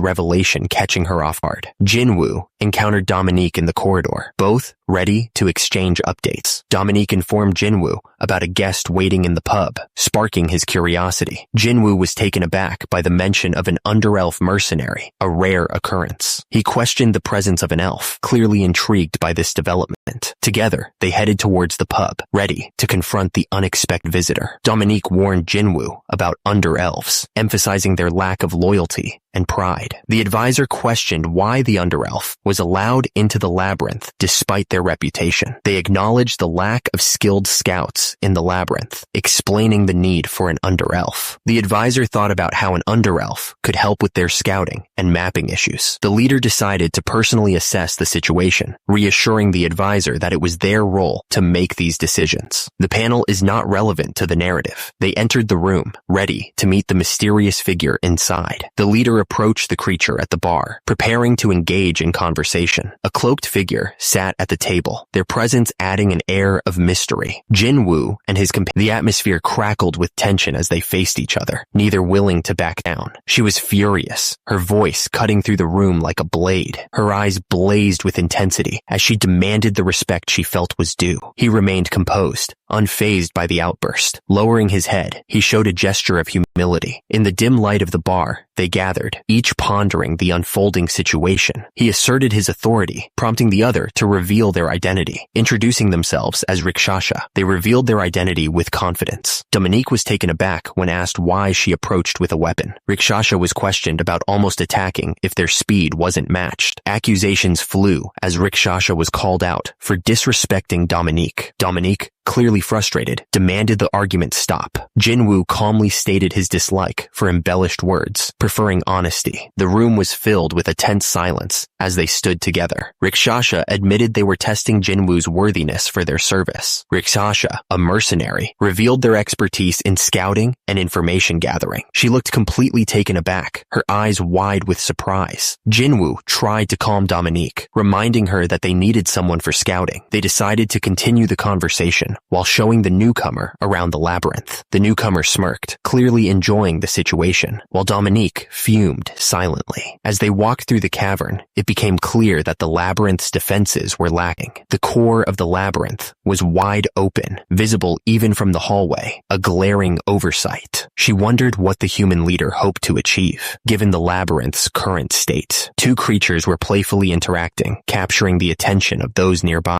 One character criticized the workers for slacking off, drawing attention to their lack of activity. The idea of workers being off duty was a surprising concept for them. The discussion turned to the benefits of rest, with one character insisting it was more practical than overworking. He shared insights from his past, explaining how overworking muscles leads to reduced effectiveness. Reflecting on his own experiences, he considered things from a worker's perspective. As they planned a tour of the training hall, doubts about the labyrinth's future surfaced. He sat on the throne, frustrated by the slow development of the labyrinth. The creatures were busy sorting through a colorful collection of gems. Nearby, a rabbit sat quietly by the water, unaware of the lurking hunter. A shadowy figure stood guard, keeping a watchful eye over the supplies. Jinwoo examined the red gem closely, pondering its value. The system displayed the labyrinth's current gem balance, highlighting recent expenditures. Reflecting on his decisions, Jinwoo considered how his actions affected the labyrinth. Dominique reported the recent losses, emphasizing the need for strategic adjustments. She noted that without the healer, their forces might not have survived the recent battles. Dominique couldn't understand how things had become so dire on the first floor, despite their soldiers' strength. She explained to Jinwoo that the Naga labyrinth doesn't actually have a first floor. Jinwoo was shocked by this unexpected revelation. He recalled falling from the first floor and couldn't understand how it led him to the Naga labyrinth. Dominique proposed that the labyrinth had relocated him after he became its master. Jinwoo pondered the idea that labyrinths might guide potential leaders to them. He realized that the human items he found were relics from the war era, explaining the area's isolation. Jinwoo remembered using an illegal path with a reporter, which might explain the unexpected findings. Dominique looked worried, unsure about the current state of affairs. Despite the uncertainty, they acknowledged that some deeper levels could still be relatively safe. Jinwoo wondered if Rikshasha, the elf mercenary, might have the answers they needed. He thought Rikshasha's experience wandering the underworld might provide valuable insights. Rikshasha was taken aback by the unexpected visit. She acknowledged the visitor with a blend of honor and defiance. Dominique and Jinwoo confronted Rikshasha, questioning her presence. Rikshasha questioned why they hadn't added a door if they wanted to restrict access. Jinwoo stepped in, urging Dominique and Rikshasha to calm down. Jinwoo asked Rikshasha about her past as a wanderer, hoping to learn more about her knowledge of the labyrinth. Rikshasha considered the human way of dividing the underworld, finding it unfamiliar. She admitted that, as someone born in the underworld, human concepts were hard to understand. Jinwoo nodded, understanding that Rikshasha's perspective made sense. Rikshasha offered to share her experiences before joining the labyrinth. She began to reveal that beside the Naga labyrinth lies the labyrinth of the Flood Dragon King. Right next to the Naga labyrinth lies the labyrinth of the Flood Dragon King.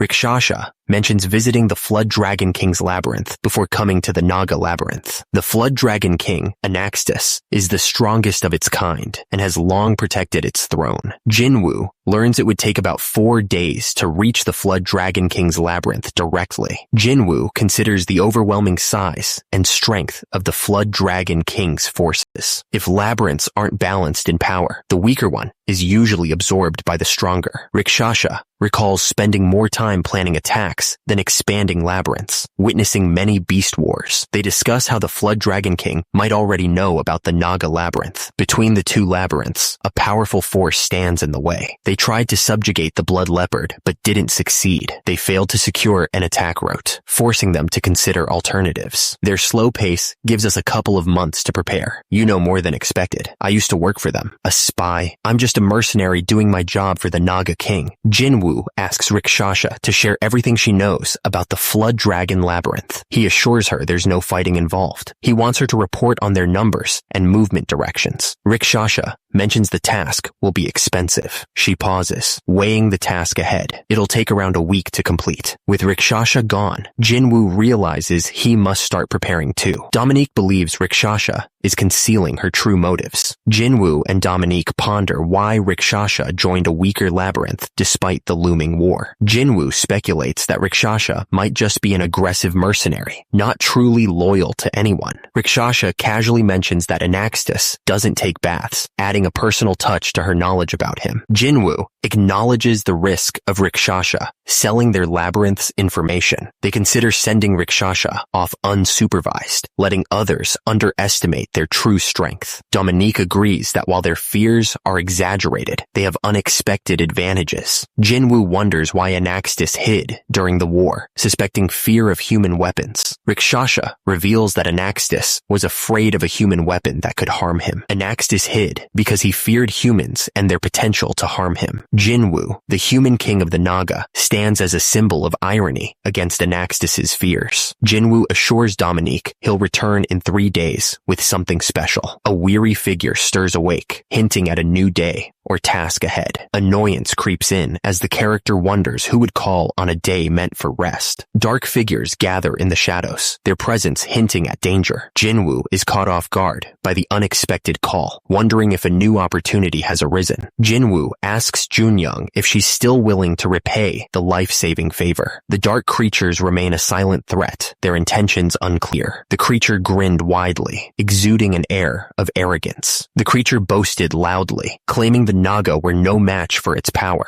It declared its greatness was due to a noble bloodline, further inflating its ego. It proclaimed itself a descendant of dragons, adding to its grandiose claims. The other side, familiar with the constant boasting. Annoyed, another creature demanded silence from the group. They recalled a past ordeal where silence was their only option. They remembered a perilous crossing where survival was uncertain. The creature was caught off guard, its eyes wide with surprise. The followers praised the creature, calling it a true dragon, feeding its ego. Growing impatient, the creature wanted to reach the Naga labyrinth and rest on their throne. The creature warned them not to anger King Anaxtis, emphasizing the importance of respect. A small Naga worker was found, catching the group by surprise. The Naga worker tried to flee, prompting the group to chase after it. Determined to find the Naga labyrinth, they chased after the fleeing worker. The creature finally caught up to the Naga worker, ready to make it pay for the chase. A dragon-like creature is taken by surprise, its eyes wide with shock. The creature's face shows pure shock, its eyes wide and mouth open. Jinwoo sits casually on the subdued creature, acknowledging the small Naga beside him. Jinwoo stands firm as a group of armored creatures approaches him. Jinwoo confidently declares his identity as the Naga King. The creatures are startled by Jinwoo's presence, realizing the need to report back. A creature claims its dragon heritage and challenges Jinwoo, who seems unimpressed. Jinwoo calmly instructs Dominique to begin their next move. The creature is caught off guard, surrounded by glowing eyes in the darkness. It stares in disbelief, trying to process what's happening. The workers stand ready, but some are fumbling with their weapons. They are urged to aim their weapons correctly. A creature criticizes the king for endangering the workers, questioning his leadership. The creature defends its honor, lashing out at the disrespect. Confidently, it prepares to strike, relying on its workers and servant. The workers open fire, launching their attack. The entrance loomed dark and unwelcoming, hinting at the dangers within. Alone in the dim corridor, the figure moved cautiously, aware of the lurking threats. The workers labored endlessly, their lives consumed by the harsh demands of the labyrinth. The character's eyes gleamed with resolve, ready to face the challenges ahead. The mighty Flood Dragon King exuded an aura of power, its eyes glowing with intensity. The creature's eyes eyes narrowed, fully aware of the brewing conflict with the Naga labyrinth. The character bowed their head, deep in thought, considering the next move. The group stood firm, facing the formidable shadow looming before them, ready for what might come. In the shadowy cave, a plan to invade the Naga labyrinth is set in motion, taking advantage of their weakened state. The rocky figure agrees to execute the plan immediately, showing determination. The larger figure instructs the smaller one to coordinate an attack on the blood leopard, timing it strategically. The smaller figure expresses concern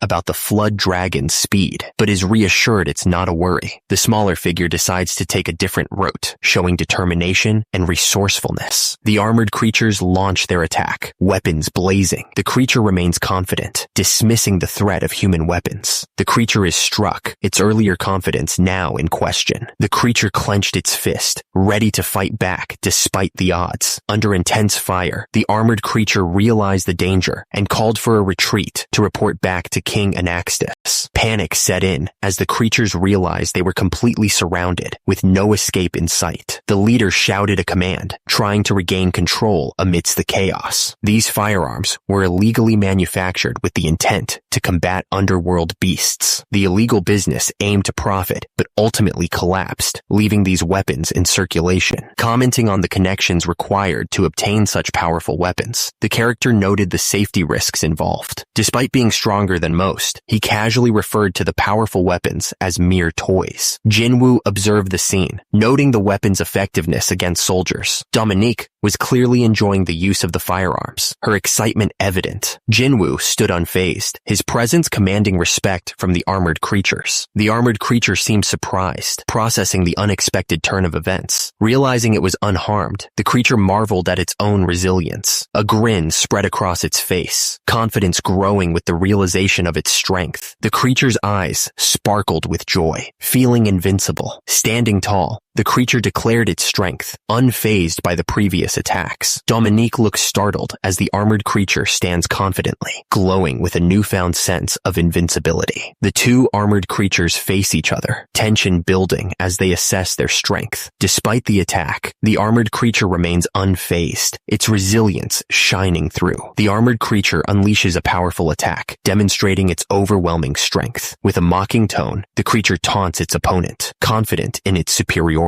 Dominique grips her weapon tightly, frustration and determination evident in her eyes. Dominique prepares to act, with Jinwoo's presence reinforcing his leadership. Jinwoo speaks with authority, ready to take control of the situation. An armored creature stands ready, its presence menacing as Jinwoo prepares to strike. Jinwoo lunges forward with fierce determination, aiming to take down his opponent. His eyes reveal a sharp intensity, reflecting his unwavering resolve. Jinwoo clashes with the creature, each move calculated and precise. The creature cries out in pain, Jinwoo's strike hitting its mark. Stunned and in agony, the creature's face contorts with disbelief. Jinwoo continues his relentless assault, each strike delivered with precision. The creature is knocked back, overwhelmed by the force of Jinwoo's attack. Dominique assures that she's fine, showing resilience despite the chaos. Jinwoo stands unwavering, his presence commanding attention. A creature notes Jinwoo's superior strength, but criticizes his battle instincts. The creature is baffled, wondering if Jinwoo is mocking it. The atmosphere grows tense, the silence heavy with anticipation. The creature struggles to find any weakness in Jinwoo. Despite its enhancements, the creature can't find a single weak spot in Jinwoo. The scene erupts into chaos, debris flying as the confrontation escalates. The character anxiously asks if their attack was successful, eager to know the result. The opponent is taunted about having a shared vulnerability, which they vehemently deny. The attacker identifies a specific weak spot between the wings, planning to exploit it. With eyes set on the target, the character plans their next attack with precision. The air is thick with anticipation as both sides prepare for the next move. The aura around the character shifts, signaling a change in their approach. The character's eyes reflect an intense focus, ready for the confrontation. His aura shifted entirely, signaling a dramatic change in his power. The ground shook, and the air vibrated as he revealed his true self. Realizing his attacks had failed before, he prepared to strike with everything he had. The opponent was confused by his lack of movement, suspecting a trap. The attack went through, revealing a wide-open weak spot, yet he remained still. He chose not to overthink, and focused on his objective. He aimed precisely, ready to see the results of his strike. 3 adorable creatures with big eyes seemed to be having a moment of their own.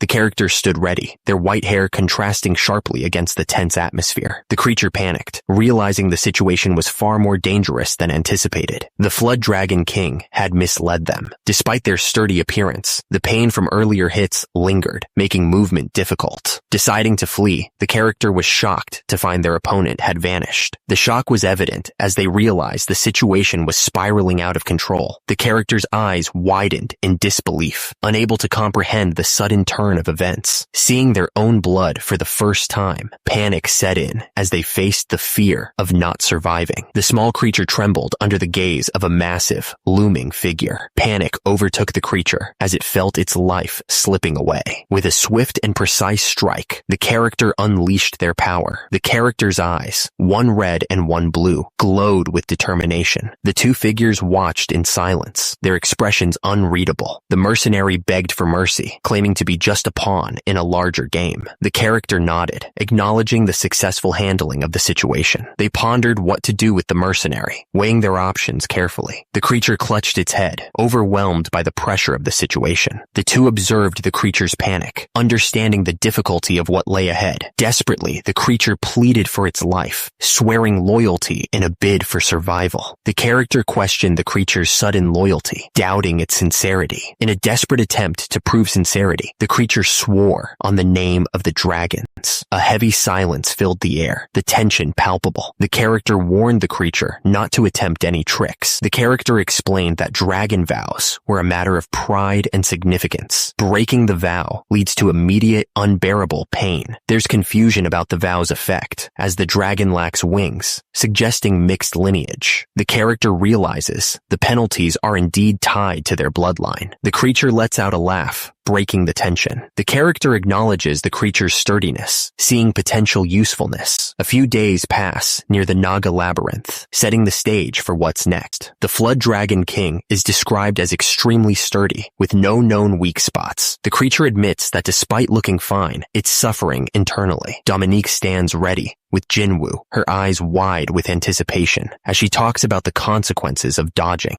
A powerful explosion erupts in the distance, a testament to the weapon's strength. The creature reels from the blast, clearly overwhelmed by the force. Jinwoo acknowledges Rikshasha's involvement in capturing Draken, noting the unexpected situation. Rikshasha curiously asks if the others have met before, probing their history. Rikshasha dismisses the creature's ability to remember, reflecting on their past encounters. They discuss the potential direction of the Flood Dragons, planning their next move. The group discusses the Flood Dragons gathering their forces, realizing they have about a month to prepare. Jinwoo considers the difficulty of spawning enough soldiers to match their enemy's forces. Dominique seems worried about the odds. Jinwoo listens carefully as a risky suggestion is about to be proposed. Rikshasha proposes a daring plan to subjugate the Blood Leopard. The Blood Leopard's down gem is crucial for strengthening their war preparations. They discuss gathering down gems to spawn more soldiers before attempting the subjugation. Dominique agrees with the risky plan. Jinwoo asks Rikshasha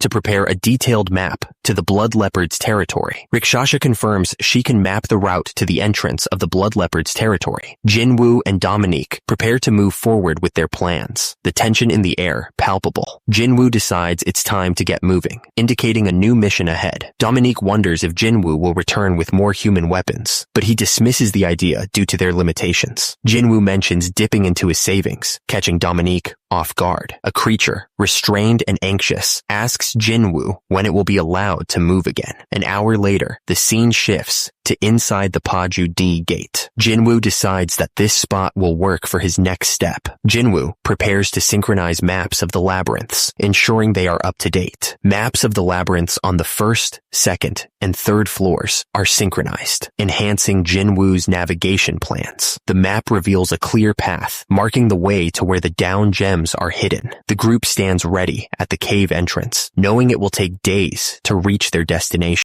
Jinwoo's red eye goesits as he activates his parasite, ready to locate the hidden down gems. He focuses on enhancing his leg strength, ready to move faster than any normal human. Energy crackles around Jinwoo as he crouches, prepared to launch into action. Jinwoo's efforts pay off as he acquires numerous down gems, each notification confirming his success. Monique stood in front of the massive archway, her eyes wide with surprise. Jinwoo returned and asked Dominique if anything happened while he was away. She assured him it had been quiet. Jinwoo explained that he went to the 3rd floor of the underworld. He mentioned storing the lowest grade down gems in the treasury. Jinwoo credited the parasite for their success in gathering so many down gems, though he noted they still needed more for the upcoming war. Jinwoo pondered how best to use the gathered gems, realizing that sheer numbers wouldn't be enough without effective attacks. They discussed having about a month to prepare, though the certainty of this timeline was unclear. Jinwoo decided to gamble on upgrading the labyrinth to level 5, setting the process in motion. To ensure readiness, Jinwoo planned to spawn some units right away as a precaution. The Naga Gatekeeper, a grade 4 unit, is known for its tough and patient defense, ensuring no one passes without permission. A crucial moment unfolds as they prepare to spawn a Naga Gatekeeper. Amidst the rocky terrain, a figure stands, deep in thought. The Flood Dragon King plans to cut through the Blood Leopard's territory, using siege beasts to dig a tunnel. The war is imminent. Doubt clouds their mind, fearing the Naga Labyrinth may not survive the struggle. From the shadows, a massive creature emerges, signaling a new threat. With a commanding voice, they halt the impending attack. They gather around the map, preparing their strategy for what's to come. Jinwoo acknowledges the increased number of soldiers, made possible by the down gems he saved. Rikshasha is surprised at the suggestion that these forces could subjugate the Blood Leopard. Jinwoo plans for the soldiers to guard the Naga Labyrinth during his absence. The elite soldiers of the Naga Labyrinth are ready for their role. Rikshasha doubts the forces are enough, despite their battle experience. Jinwoo reassures that he will fight alongside the soldiers. Rikshasha warns that they could face severe consequences, including losing everything. Jinwoo questions if Rikshasha is underestimating the strength of his soldiers. Rikshasha admits to underestimating the power of Jinwoo's soldiers, realizing her mistake. She reflects on her earlier doubts, understanding now that the Naga forces are formidable. Jinwoo and his team stand ready, preparing to subjugate the Blood Leopard. The mission is clear: subjugate the Blood Leopard. They're set to depart immediately. Rikshasha realizes she was sent away under false pretenses, understanding it was just an excuse. The team moves silently, the tension in the air palpable. They arrive at the Blood Leopard's territory, instructed to remain silent. Rikshasha warns about the Blood Leopard's stealth and ambush capabilities, highlighting the need for caution. The group is on edge, aware of the Blood Leopard's dominance in the region. He hesitated, the weight of their mission pressing down on him. Despite agreeing to guide them, the danger of the path is clear. A chilling sense of danger washed over him. He realized the Blood Leopard was not just near, it was right behind him. He warned that turning back would mean certain death. A debate over leadership methods and the group's ability to survive ensued. He considered the group weak and naive, questioning their survival chances. Rikshasha stands before a massive, clawed creature, the tension in the air palpable. Rikshasha's face reveals her inner turmoil as she grapples with the accusations. She is accused of betraying the Naga Labyrinth, her eyes filled with defiance. Rikshasha insists that her past with the Flood Dragon King doesn't warrant suspicion. She argues that revealing her history proves she isn't a spy. Frustrated, Rikshasha feels her loyalty is met with doubt. She firmly states that everything she said is true. A shadowy figure looms, representing the lingering doubt. Rikshasha stands with a look of determination, aware of the shadowy figure behind her. Despite the looming threat, Rikshasha insists she has no hidden motives. The distance between them highlights the growing tension in the cavern. Rikshasha is taken aback by the revelation of a parasite. Her eyes widen as she learns that she too is affected by the parasite. Rikshasha stares at her arm, now visibly marked by the parasite. Distress fills her face as she grapples with the the parasite's influence. Fear grips Rakshasa as the full weight of the situation sinks in. The character stands silently, lost in thought. Despite the tension, the figure admits to having grown fond of the other. He lets out a sigh, accepting the situation. One character admits they underestimated the other, realizing their mistake. The character reveals their desire for revenge against a powerful enemy. Their true target is revealed, the Spirit King. An ominous presence makes itself known. The character is overwhelmed by fear, convinced their end is near. Jinwoo's eyes glowed red, a clear sign of his power activating. His expression was fierce, ready for whatever came next. The figure sat up quickly, ready to face whatever was coming. His eyes widened in surprise as he realized what was happening. The blood leopard was right there, and he hadn't even noticed. He moved swiftly, dodging the attack as debris flew around him. He steadied himself, preparing to strike back. The blood leopard leapt away, causing rocks to tumble down. Amidst the chaos, the blood leopard remained in motion, unfazed by the crumbling surroundings. He wondered how the blood leopard could camouflage itself even during the fight. Its speed was remarkable. He moved swiftly, ready to strike with precision. His eyes glowed red, signaling a surge of power.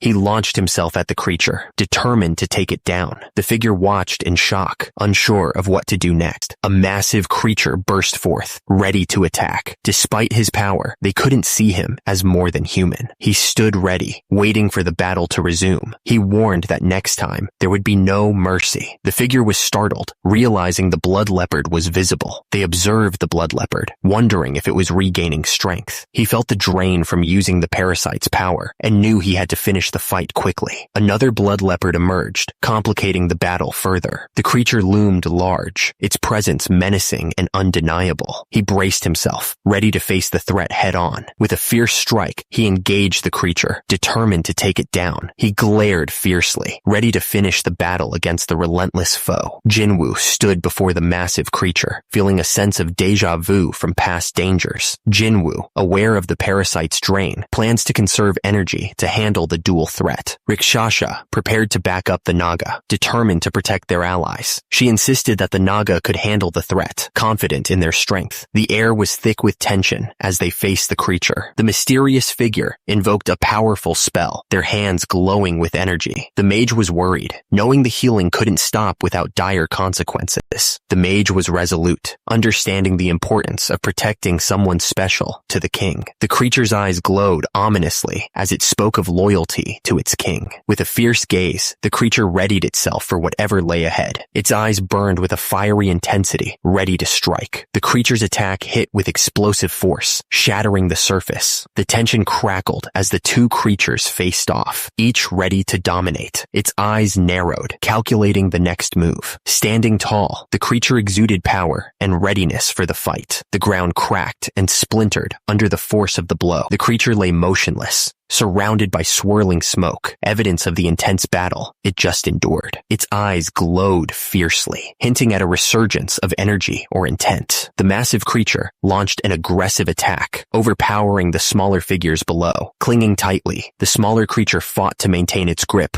on the giant beast. With determination, it drove its weapon into the beast, aiming for a vital point. The larger creature winced in pain, the attack clearly having hit its mark. In a swift counter, the beast opened its jaws wide, threatening to engulf its attacker. Emerging from the smoke, it was ready to face whatever was next. The Naga labyrinth had once fallen, but after years of ruin, they managed to establish themselves again. The speaker proudly identifies as the first soldier of this renewed force. The speaker vowed to survive until they could see the change promised by their king, ensuring they would not fall again. Despite the vow to defeat enemies alongside the king, there is a realization that this promise was misguided from the beginning. The creature moves with fierce determination, its presence dominating the battlefield. The creature's eyes burn with intensity, ready for whatever comes next. With a powerful lunge, the creature charges forward, committed to its attack. The creature faces off against a smaller figure, the tension between them palpable. A massive creature opens its mouth wide, ready to strike. The creature's eyes glow fiercely as it prepares to engage. The Hall of Heroes responds to the Naga soldier's call, igniting with energy. The Naga soldier questions its role, wondering how it can call itself a protector. It struggles with the fear of needing protection instead of providing it. The Naga soldier decides to face its fate, declaring that today they will share the same destiny. The creature roared, its energy swirling around like a storm, ready to unleash its power. With a swift leap, the creature launched itself into the air, displaying its incredible agility. The creature came crashing down, its force shaking the ground with a thunderous impact. The creature opened its mouth wide, ready to strike with fierce intent. It raised its arm defensively, blocking the incoming attack with sheer resilience. With a swift motion, it delivered a powerful punch, showcasing its strength. It landed gracefully, its attack executed with precision and agility. Facing its opponent, the creature's open mouth signaled a fierce confrontation. Amidst the rubble, the creature's legs thrashed, caught in the chaos. The figure stood firm, unshaken by the surrounding debris. The horned figure watched with disappointment, expecting more from the chaos. The characters were shocked at the sudden heroization, questioning the strategy behind it. Heroization requires experience and enlightenment, a process not easily predicted. The horned figure contemplated the unpredictable nature of heroization, knowing it can't be forced. The white-haired figure realized the strength of the soldiers had been underestimated. The white-haired character braced for more surprises, eyes filled with anticipation. The figure faced the massive creature, its eyes glowing intensely in the dim light. He was stunned, trying to grasp the concept of heroization. The creature's gaze was unwavering, yet uncertainty lingered in the air. Surrounded by a red aura, the figure decided to unleash their full strength. The creature was shrouded in mist, its form shifting within. With a firm grip, the figure prepared for the challenge ahead. His eyes burned with determination, ready for what was to come. The two forces collided, each trying to overpower the other. A menacing creature lunged forward, its red eyes glowing with fierce intent. Its eye burned bright red, filled with a terrifying intensity. Frustration boiled over as he called out, demanding his opponent to face him. He explained that the blood leopard's strength lay in their elusive tactics. The soldier found himself outmatched, unable to keep up with the blood leopard's speed. The air was thick with tension as they faced each other, neither willing to back down. Urgency filled the air as he checked on the mage, worried about his injuries. He acknowledged the battle's intensity, knowing they were still in danger. A terrifying creature lunges forward, its massive jaws open wide, ready to strike. With a quick motion, the character activates a gem, encasing the creature in a solid ice barrier. A masked figure stands firm, their expression unreadable beneath the mask. He reveals that most of his remaining mana has been used to create a protective wall. He confidently states that the wall is unbreakable, urging them to focus on their next move. He admits disagreement, but is willing to proceed, emphasizing the need to cover the floor. Determined, he prepares to blow the place apart, signaling a bold move. The fierce resolve, he unleashes a powerful explosion, shaking the entire area. A fierce creature with glowing red eyes crouches on the rocky terrain, ready to strike. The horned figure grips a massive rock, eyes burning with determination. With a swift motion, the figure swings the rock with force. Ice crystals rapidly form, encasing the creature in a solid barrier. The horned figure demonstrates incredible strength, lifting the massive rock effortlessly. As the creature lunges with open jaws, the figure swiftly moves to counter. The creature remains poised, its eyes locked on the target, ready to strike again. The creature roars, its mouth wide open as the battle rages on. The figure stood ready, eyes blazing with determination, preparing for the next move. With a firm grip, the character braced for impact, every muscle tensed. In a swift motion, the character moved defensively, ready to counter any attack. Frustration boiled over as the character recognized the same infuriating tactic being used again. Determined not to let the opponent escape, the character vowed to end the chase once and for all. Jagged rocks surrounded the area, creating a chaotic and perilous battlefield. Accusations flew as the character criticized the opponent for using their own walls as a shield. Facing off against the creature, the character held their ground, eyes locked in a tense standoff. The armored figure stood firm, confronting the red-eyed creature with unwavering confidence. The creature roared defiantly, its voice echoing off the jagged rocks. The horned figure grinned, having successfully captured the creature. Eyes locked in concentration, the horned figure prepared for the next move.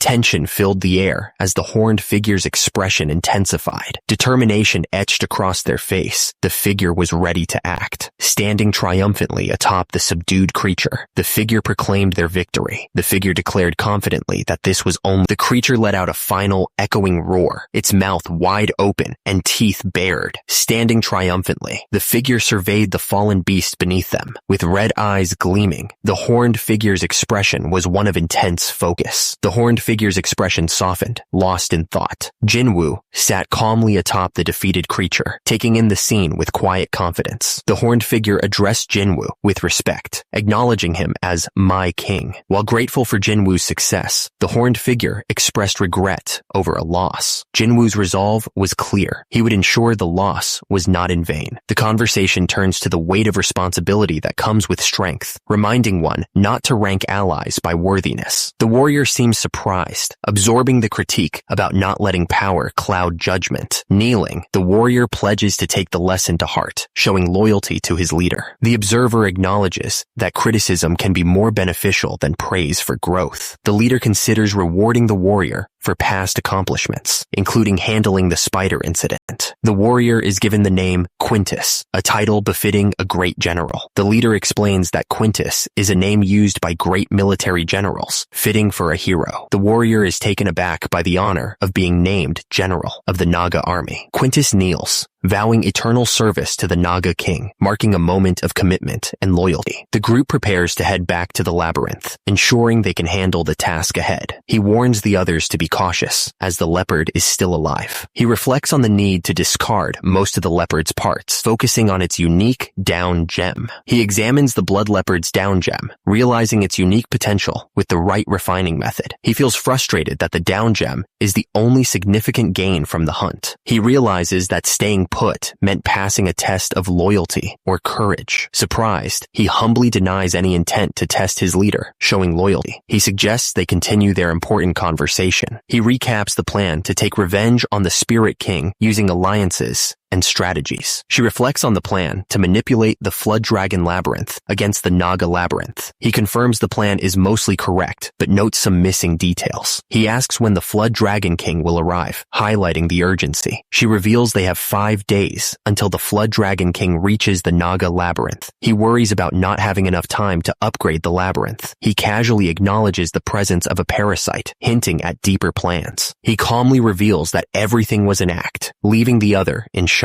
The truth hits hard, leaving them speechless. The shadowy presence suggests a deeper plan was at work all along. He admits his actions were based on suspicion, but it worked perfectly. He questions how someone who deceived 2 kings can be surprised by lies. Acknowledging the truth, they accept deception as a skill. He offers one last choice, promising no immediate harm, regardless of the decision. The choice is between the established Flood Dragon Labyrinth and the new Naga Labyrinth. The character offers help for revenge against the Spirit King, trying to persuade the other to join forces. The other character hesitates, asking for more time to consider the offer. The character questions if the plan is to join the side that wins the war. The character demands to know if the situation is being taken seriously. The character is reminded of the danger of betrayal and warned not to test patience. The character demands a choice between serving a manipulable king or a new one. The character with red eyes insists on an immediate decision. In a different part of the cave, various creatures gather, unaware of the tense decisions being made elsewhere. 2 figures stand at the entrance, their expressions a mix of curiosity and readiness. As they meet, one greets the other respectfully, while a hint of tension lingers in the air. They discuss the need to introduce themselves to Quintus, acknowledging recent changes. Surprise washes over them as they realize a mistake was made, leading to a mix of confusion